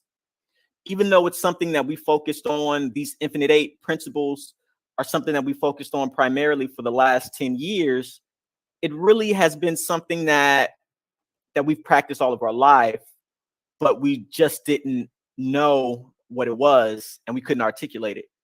And so allow me to articulate it now. So who am I? I was a young prodigy, and I am often referred to as a genius. I am the survivor of trauma. My father was killed in front of me by my mother at the age of 4. I am a former gang member. I was jumped into a gang at the age of 10. I am also the former spokesperson, the national spokesperson for Mentor, the National Mentoring Partnership. And at the lower left hand in a suit, you can see me speaking at the prestigious Lincoln Theater in Washington, D.C. at a summit that was hosted by MTV. I also am a graduate of the Howard University. Hopefully we don't have any Morehouse alumni that are on this call, but also I'm a graduate of the University of Nebraska Law School, as well as CBL Law, which is a international business school and law school in Dubai. I have been featured in Forbes books. I am a 5-time author and a global speaker. I am the first Black man to ever run for mayor in my city of Omaha, Nebraska, and the only Black man to do so to date. I have cleared 1.5 million in annual revenue at the age of 32. I'm the creator of the world's first advanced artificial intelligence and most advanced artificial intelligence, Forever AI, which is the first AI doctor. I have co-facilitated and currently co-facilitate robotics courses at MIT. And I am currently the lead drafter of blockchain technology standards in the US healthcare system. So let's discuss what is human genius and what does it encompass? So according to dictionary.com, the definition of genius is exceptional, intellectual, or creative power or other natural ability. And so we all have natural abilities, yet many of us do not believe that we are genius. And so we're going to break that down a little bit more. Regarding the background of Infinite 8, we were conceived as an organization that sought to empower and to address intergenerational poverty. And we've done that through workforce development. We have done that through youth programming. And we have even gone all the way down to early childhood education with our own early childhood curriculum.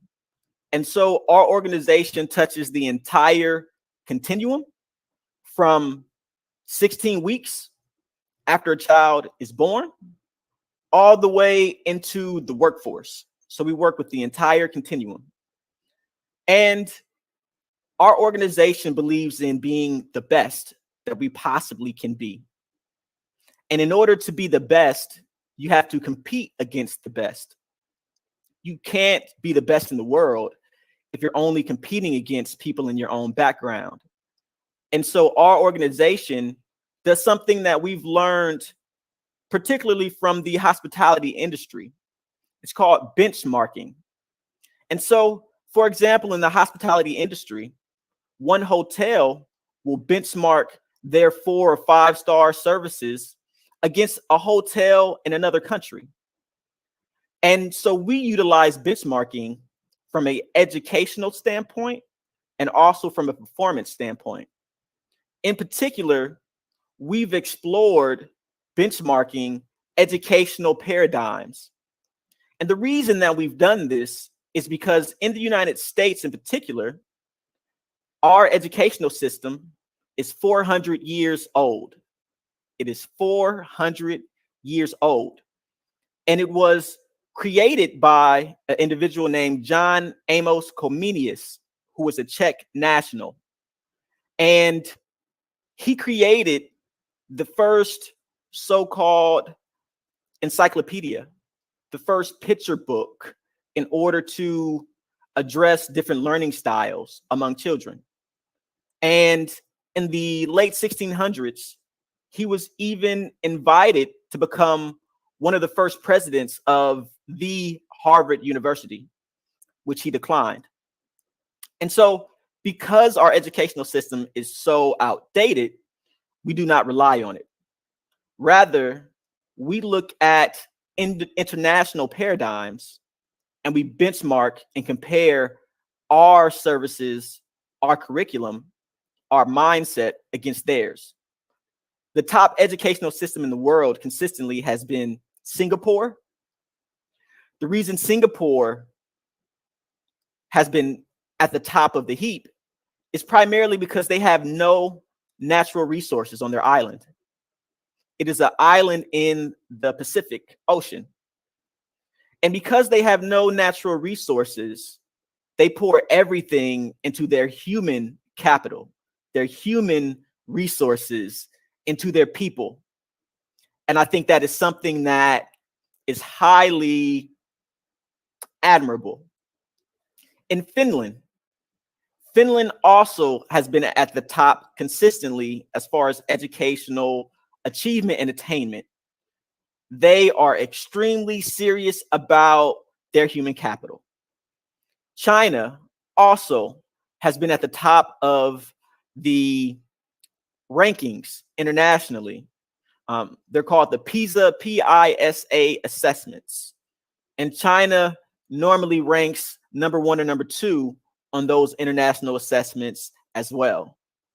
And Hong Kong, which is a international nation state, also consistently ranks at the top of those rankings. And Hong Kong in particular, they do a lot of international business. They want to attract the best companies because they believe that they also need to have the best talent in order to do so. But not only do we benchmark internationally based on what is currently consistent with genius, but we also look at historical genius. We go back and we look at those individuals that are highly acclimated throughout time and history, such as Socrates and Aristotle. What was it that made them genius? We also look at individuals like Hannibal, who crossed the Swiss Alps and gave the Romans a heck of a time.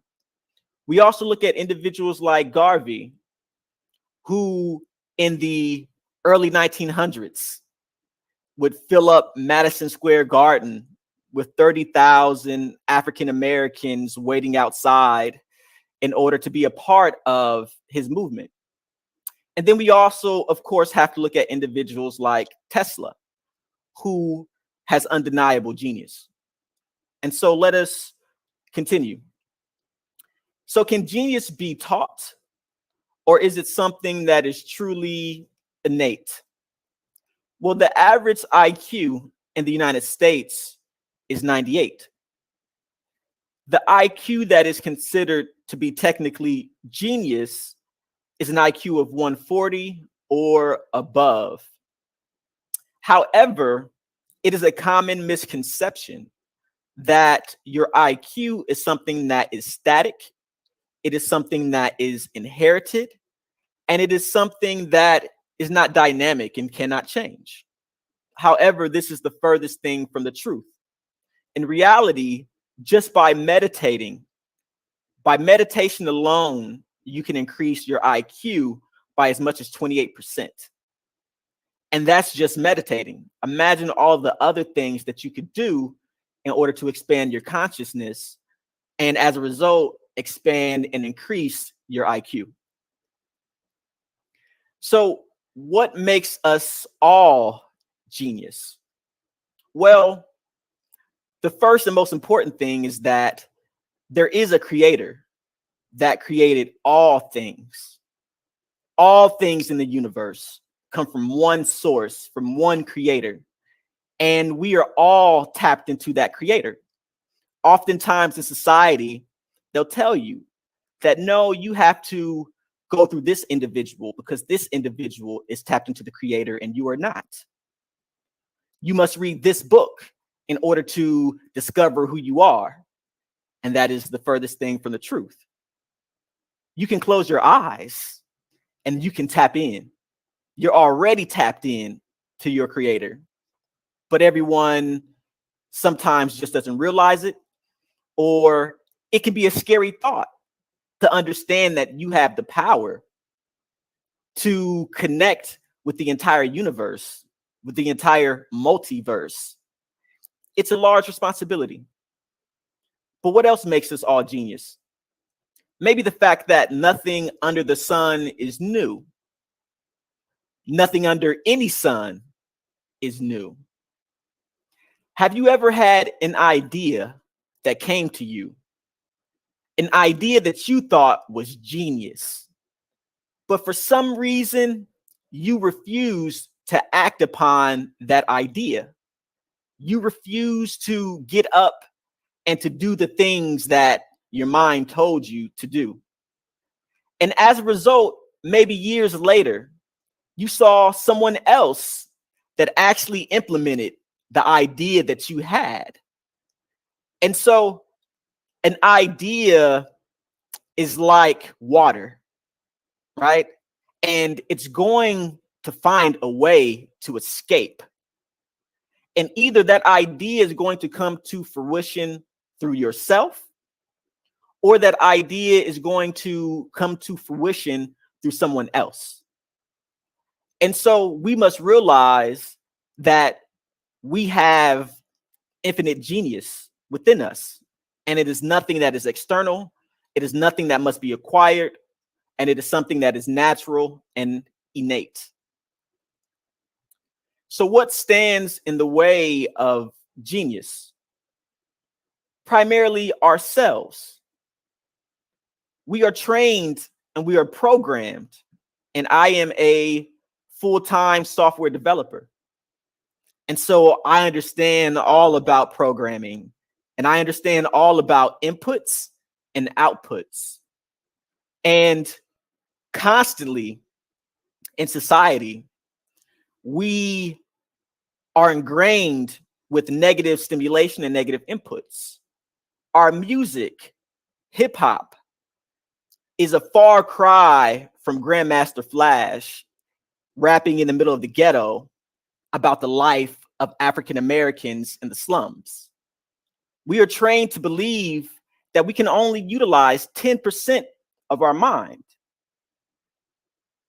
But that is a lie, because we can readily access the universal mind, which means that not only can we tap into more than 10% of our own mind, but we can tap into other people's minds. Latoya, for example, contacted me earlier this morning, and I texted her a message, and she said, "I was just about to text you." And I said, that's the way it works, because we're both tapped into the universal mind. And so we don't only have the resources available to us as far as our own cognitive capacity, but because we are tapped into the universal mind, we have the capacity to tap into all minds. But what about trauma?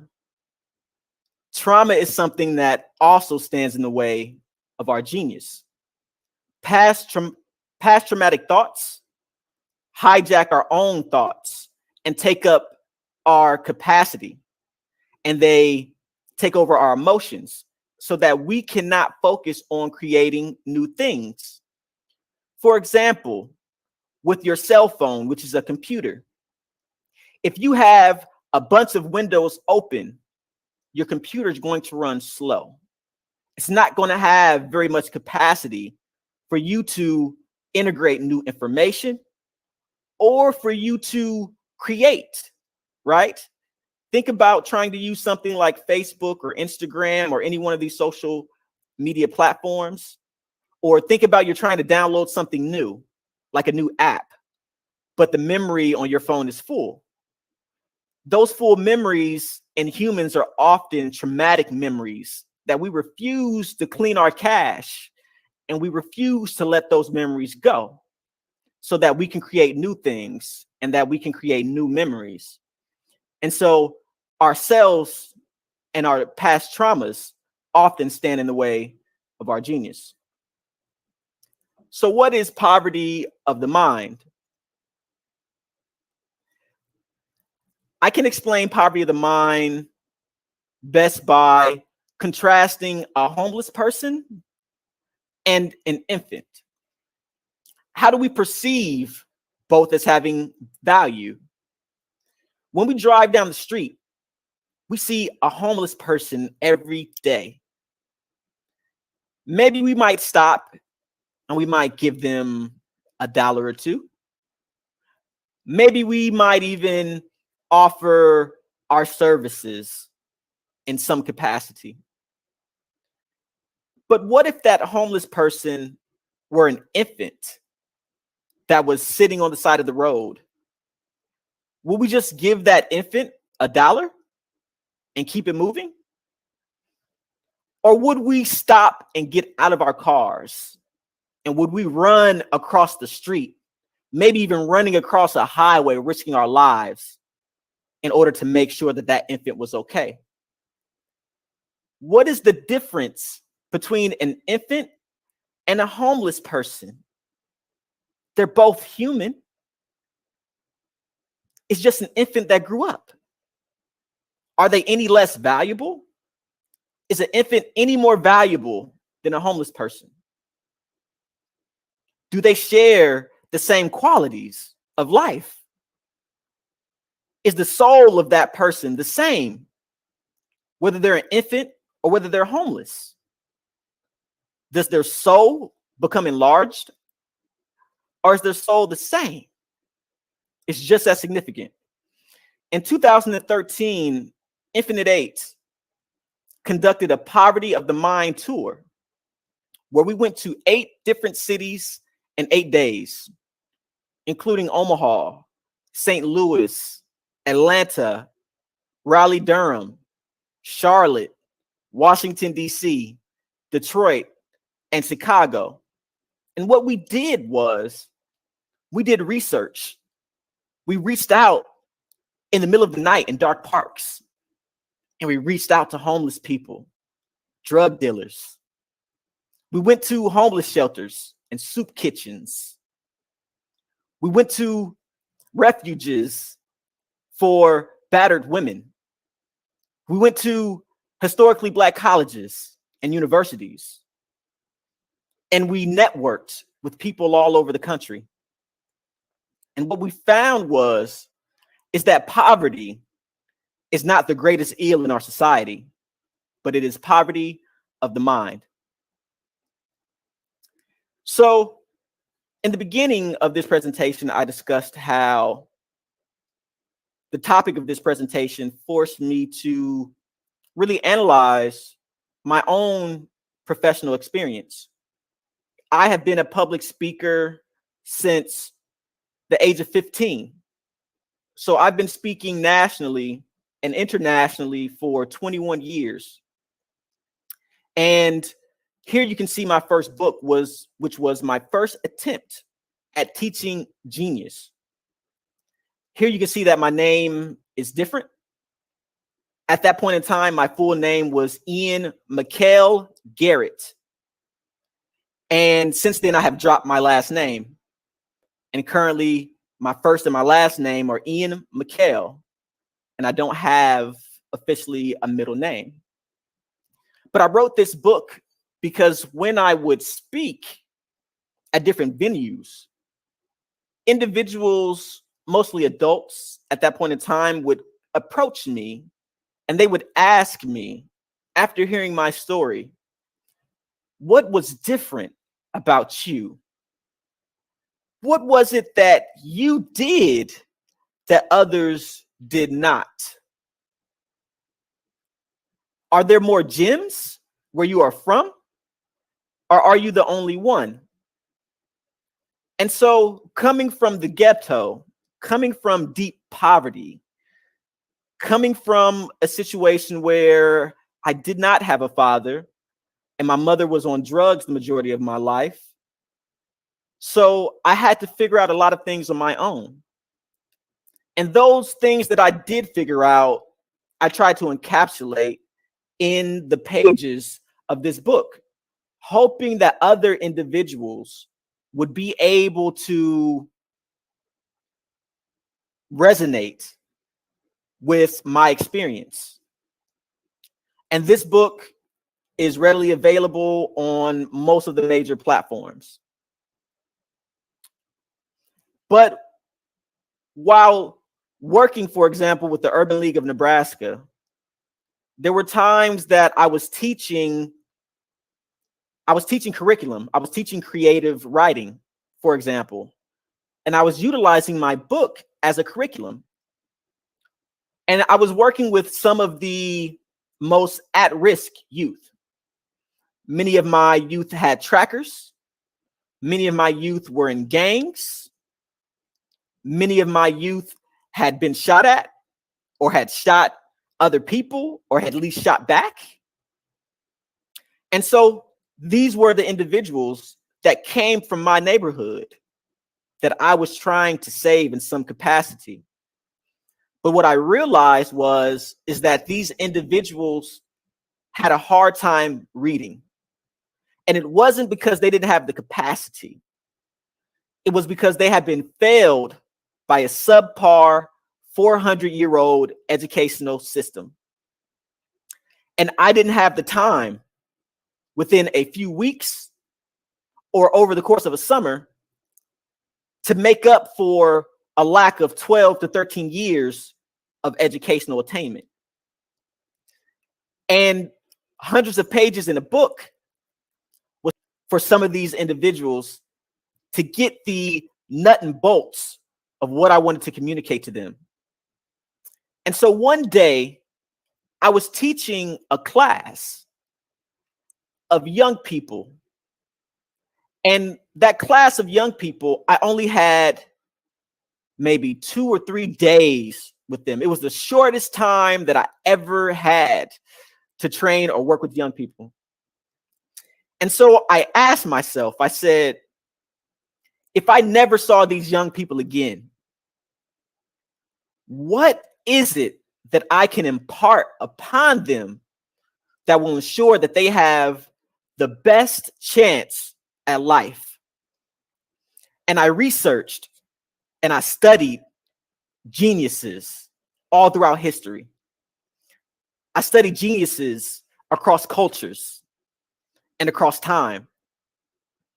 And what I found was that there are 8 principles that are ubiquitous across cultures, that regardless of what language you speak or where you come from, these are all characteristics that are sought after. They're all things that you yourself would want to attain, but also they're all characteristics that you would want your children to attain, that you would want your grandchildren to attain. And so how can we cut and dice through the issues of culture? How can I impart certain characteristics upon the masses that, irregardless of what I look like or where I'm from, these characteristics speak truth and resonate with the soul of every individual? And so I will start. The Infinite 8 Principles are an 8-week plan. They're an 8-week plan and strategy. It is a program and journey to defeat one's imperfections and to evolve into a superior person altogether. It is an opportunity to join other like-minded individuals that are bent on elevating themselves above human imperfection. Practitioners focus on one principle per week for 8 weeks. After the completion of the 8-week program, the practitioner may vary the order of the principles as they see fit. And this, if vigorously applied, can be repeated up to 6 times a year. I personally have been practicing this program for the last 10 years. And in order to enhance the effectiveness of the program, I studied Benjamin Franklin, one of America's founding fathers. And Benjamin Franklin had a program where he tried to ingrain 13 virtues. And what he would do is he would write down a particular virtue. For example, one of his virtues was to mirror Jesus and Socrates. And he would carry that piece of paper around with him for a week at a time. So with these particular principles, what we did was we created bracelets, right? We created silicone bracelets. And right now, my bracelet that I've been wearing probably for the last 2 years says self-responsibility, self-responsibility. And so what we'll do is now we will dive into each one of these particular principles. During week 1, Plato said for self-discipline, he said, the first and best victory is to conquer self. Self-discipline is defined as a regimen that develops or improves a skill. To be disciplined is to deny that which is quick and easy. It is to never cut corners. Furthermore, discipline is to control all of your wants, desires, bad habits, and negative attitudes for peak performance and optimal achievement. I also define self-discipline as doing what you're supposed to do when you are supposed to do it, irregardless of whether you feel like it or not. During the next week, we focus on self-responsibility. Winston Churchill stated that the price of greatness is responsibility. Self-responsibility is the act of always accepting the results of your own actions. It is to never become or to blame the forces that are uncontrollable because you are too busy making use of that which you do control. By instilling self-responsibility within yourself, you will gain the understanding that as a human being, you have the gift of choice.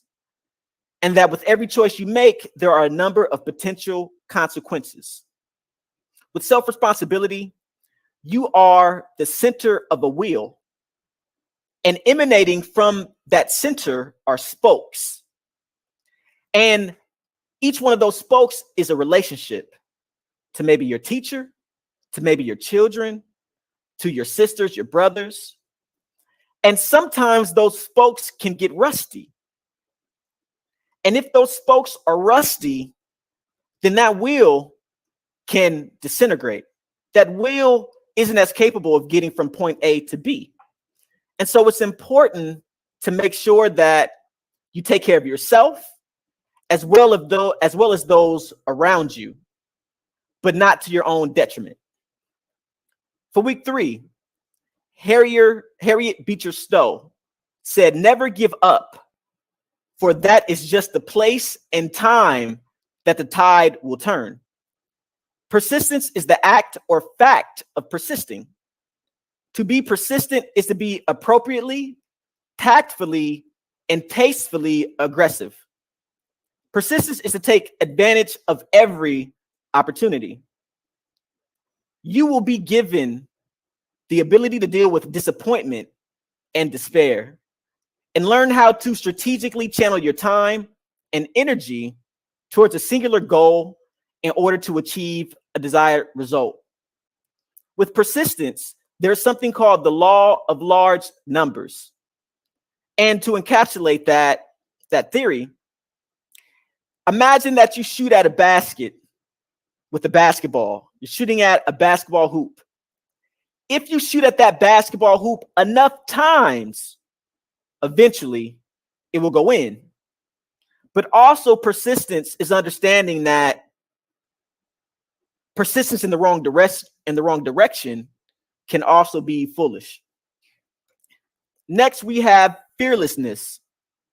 Nelson Mandela once said, I learned that courage was not the absence of fear, but the triumph over it. Fearlessness is defined as being without fear, bold or brave, intrepid. To be fearless is to be confident, and to be confident is to be prepared, because we don't fear that which we are adequately prepared for. Never be afraid to take chances while remembering all other past challenges that you have overcome. You will learn how to conquer your fears by acute preparation for whatever foreseen or unforeseen obstacles you may face on your journey towards the realization of your dreams. When I talk about fearlessness, I always like to talk about the analogy of wolves. So a pack of wolves will not attack an animal that faces them. But as soon as that animal turns around and runs, that pack of wolves will dive all over its rear. And so as long as you face your fears will fall away. Next, we have excellence. Aristotle stated that we are what we repeatedly do. Excellence is not an act, but it is a habit. Excellence is the state or quality of excelling or being exceptionally good. Excellence also means to be competent. Competence means to be knowledgeable, and you should be knowledgeable in everything that you do. Through this program, you will learn to be scrupulous, minute, careful, and precise in all endeavors. The development of excellence will assist you in going above and beyond what is expected of you, while pushing you to achieve your absolute fullest potential. Next, we have foresight. Foresight, Robert Heinlein stated, in the absence of clearly defined goals, we become strangely loyal to performing daily trivia until we become enslaved by it. Foresight is defined as knowledge or insight gained by looking forward into the future. To have foresight is to discover your inner calling or purpose. It is to have vision. It is to visualize where you want to be in 20 years and discover what you can do now to slowly actualize that vision. Mastering the concept of foresight will allow you to create a plan for the future, as well as analyze what tools you currently possess in order to make it into something real. So with foresight, a tangible way for me to describe this is right now, for example, I'm having a conversation with you, you see my face, okay? I have foresight right now that there is a cell phone in front of my face. I have a vision for the reality that I wish to create, and that reality currently does not exist. Right now, you do not see a cell phone in front of my face, right? And with a little bit of effort, that reality, right? That reality that I just envisioned is now tangible. The reality that I just told you I was going to create, I just created. As we have visions of the things that we want to create, whether it may be building a home, whether it may be getting our credit in order, whether it may be starting a business, whether it may be raising a healthy, respectable child, all of these things can happen like I made this vision happen, except it may not be as easy as me picking up a cell phone. Maybe it may take a lot more work, such as me going to school for a certain number of years, or me being consistent with raising my child. And so it just takes a different amount of effort to achieve and to realize your foresight. For week 7, we have character. Mahatma Gandhi said, be the change that you want to see in the world. Character is defined as the total features and traits that form the individual nature of some person or thing. One must be able to be entrusted with responsibility and possess the ability to make the right decisions even when no one is looking. Even when no one is looking. Because essentially, even when you think no one is looking, the Creator is there with you. And often you are there yourself to see your own improprieties. And if people can trust you, then doors will open for you. Focusing on sound character development, moral fiber, and unwavering ethics will aid you in your pursuit of perfection and becoming the change in the world you always wanted to see. And the last is humility. And the reason why we have humility as last is because after focusing on all of these principles, you're going to be phenomenal, and you're going to have to be humble. But humble isn't always a negative thing. Let's dive into that a little deeper. Charles de Montesquieu said, "To be truly great, one has to stand with people and not above them." Humility is defined as the quality or condition of being humble, of modest opinion or estimate of one's own importance or rank. To be humble is to be compassionate for others. By mastering the quality of humility, you will begin to see the infinite similarities between yourself and others. And slowly the differences will begin to fade. You will realize that the entire world possesses something significant to offer you. And you, in return, have something just as significant to offer the world. So going beyond those particular 8 principles, how much further did we go to explore genius? Well, my son in particular is the first pyramid baby that I know of. And when I say pyramid baby, what does that mean? For a few years, I did experiments with pyramids. I built, I don't know how many pyramids. And I would do things like grow plants and vegetables inside pyramids and outside of pyramids in order to determine the impact that pyramids had. And what I found is that when I would place a plant inside of a pyramid, as opposed to outside of one, that plant grew thicker. It was greener. It grew longer. And so what I did when my child's mother was pregnant, I built a pyramid and I set that large pyramid right next to her bed so that she was able to gain 0-point energy from that pyramid every night while she was conceiving. And also from that particular perspective, I also went on to create blocks of code for my son, which you can see in the picture. He was 3 at the time when he was playing with those blocks of code in this image. I've been training him how to code since he was 16 weeks old. He loved blocks. And so I created wooden blocks of code that if you put them together, they actually form programming commands that you can enter into a computer and they will run. And so not only did I provide that for my own child, but I created curriculum so that the rest of the world could enjoy that knowledge and that information as well. So where did Infinite 8 take us? Infinite 8 has taken us far beyond where we ever thought we would go.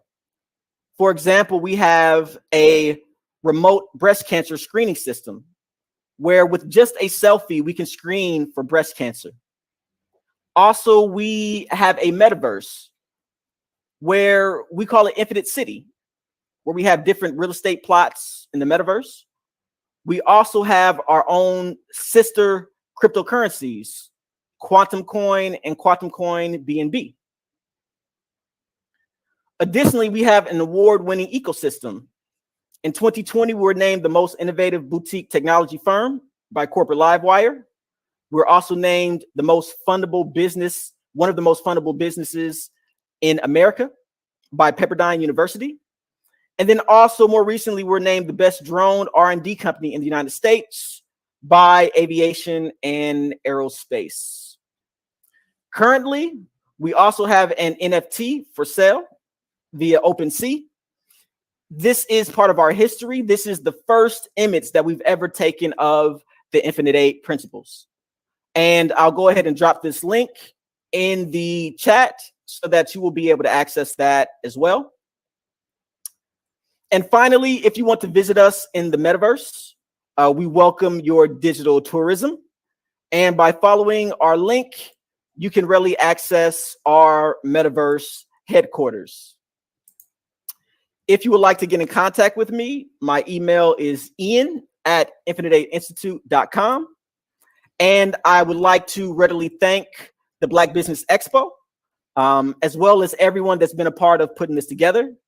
And I would also like to wish my colleagues that are also participating in this expo the best of luck. And hopefully you've been able to gain something and learn a little bit, not only about yourselves, but also hopefully you've learned about how you can tap in to and unpack your own genius. Thank you. Thank you so much, Ian. It was amazing, and you've shared so much. And I hope the audience took note and get to follow up with you. They have your contact, and we thank you for being part of this Black Business Olympics. Thank you very much. Genius is common. Absolutely. And I'll see you on the other side. All right, thank you. Ciao. So a great, the Black Business Olympics. It has been, a lot. There's been a lot of knowledge, a lot of tools shared, a lot of inspiration, and a lot of action for you to, to take home, because everything that is shared is shared for you to be able to implement. And please follow up with the different speakers. But I'm not gonna leave without again telling you that the Black Business Expo mission is to raise funds for high school senior going to college or K-12 entrepreneurs. The expo is a fundraiser for students. You may go to www.blackbusinessexpo.usa.com to donate the scholarship fund, or use the cash application that is on the screen below, which is $BBBXXUSA. So every dollar count, and our goal is to give laptops and up to $5,000 to 10 students. And the student can register at www.blackbusinessexpousa.com. Like I mentioned, the whole the whole morning, make sure you donate, and because every dollar is going to make a difference in a young adult and a student life.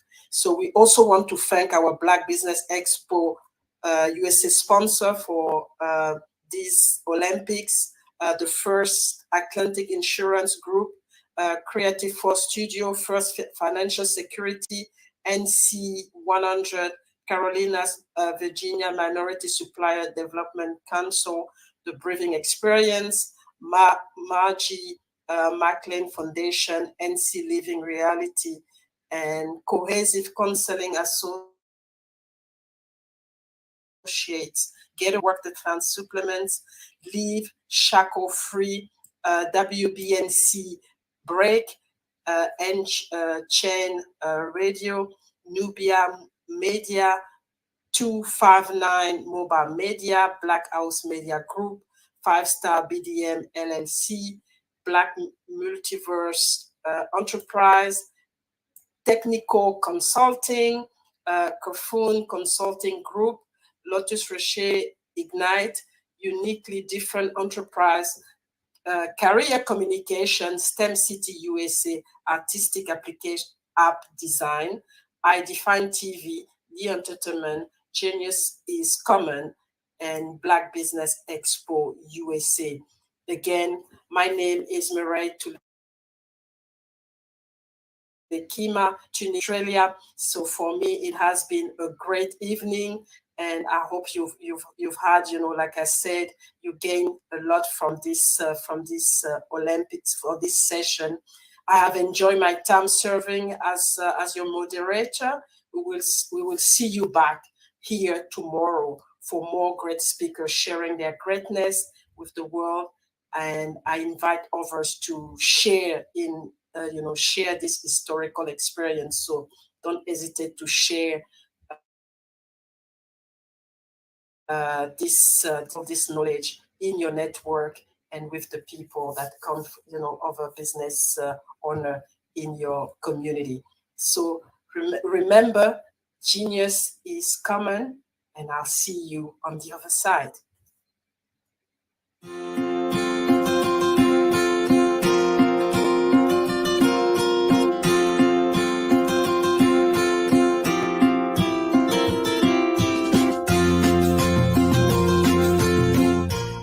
Hello, my name is Rochelle.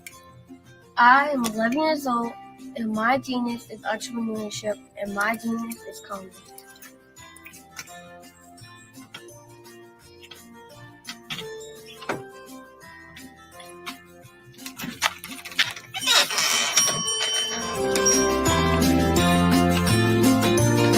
I have been hard at work, and my genius since the age of 8 when I asked my parents to buy me an ice cream cart for my 8th birthday. Why?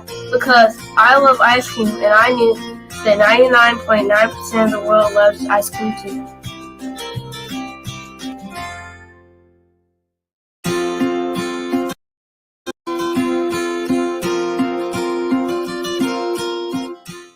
I started my business because I wanted to make my own money, give to my school's missionary, help my family, and buy my own toys.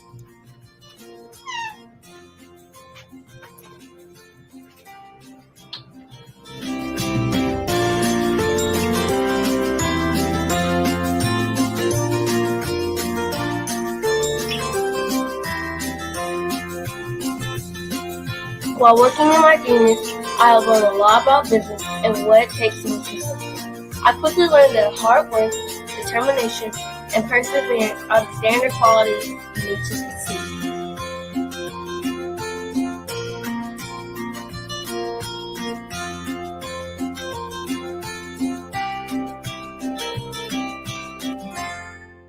However, in my 4 years as a business owner, I have learned things that you can't learn from a book, like the true meaning of customer service.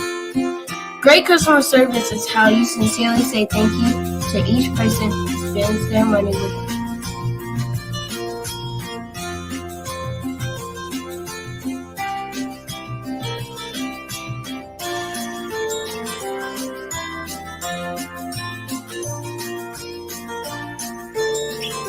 I have learned that there are more people praying for me to succeed than those who are not.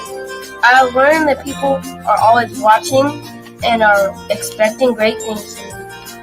I can't imagine letting them down.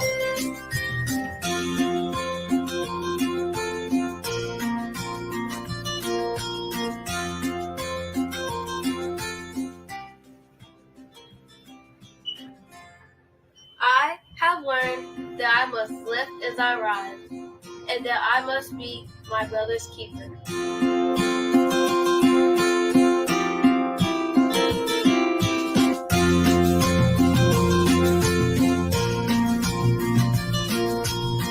I have learned that it is very important to give back to the people, the causes, and the community where I live.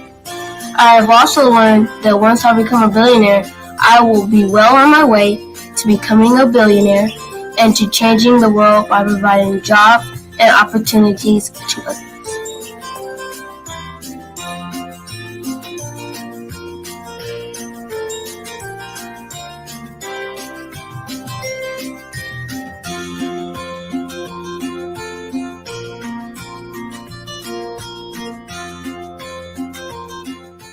I'm Boshel, the little ice cube, and my genius is coming.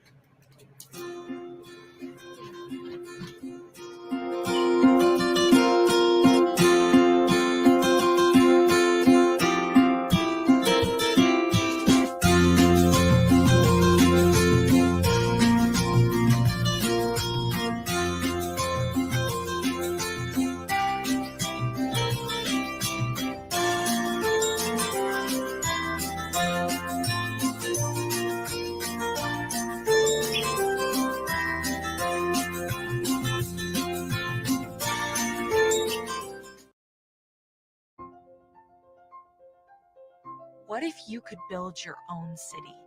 A place where every child can find nurturing people to help them achieve their full potential. A place where every adult can access job training support, where health education is abundant, where social justice ruled the land. A place without limitations. Welcome. You have arrived at STEM City, USA. It is what every city should be. A safe and trusted community where you find people and resources to help you become everything you are and beyond. STEM City is unlike anything you have ever experienced. It is a digital twin of the world around you, only better. STEM City is about energy and soul renewal. It is more than a digital world. You can almost feel the power of live cultural events, music, and theater. STEM City promises a better future for children with caring mentors and hands-on activities with dedicated tutors to support our youth. STEM City is your passport to a healthy lifestyle with weekly events addressing our community's many issues. STEM City is your financial well-being with helpful information on wealth management, career advancement, job training, and so much more. STEM City is the community you deserve. It is the city where your dreams can come true. STEM City USA, a place in the sky that is accessible to all who reach for the stars.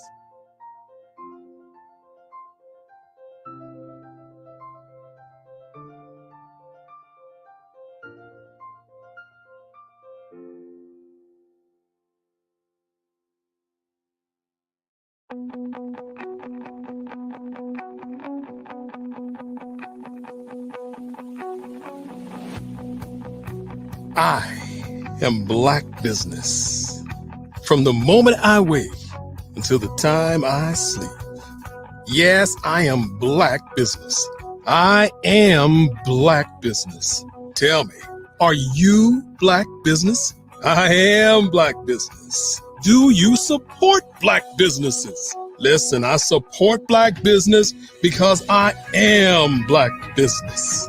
Black Business Expo, one of the largest business showcases in the history of Black business in the world. The world. Sign up today at www.blackbusinessexpousa.com or call 919-308-9090. I am Black business.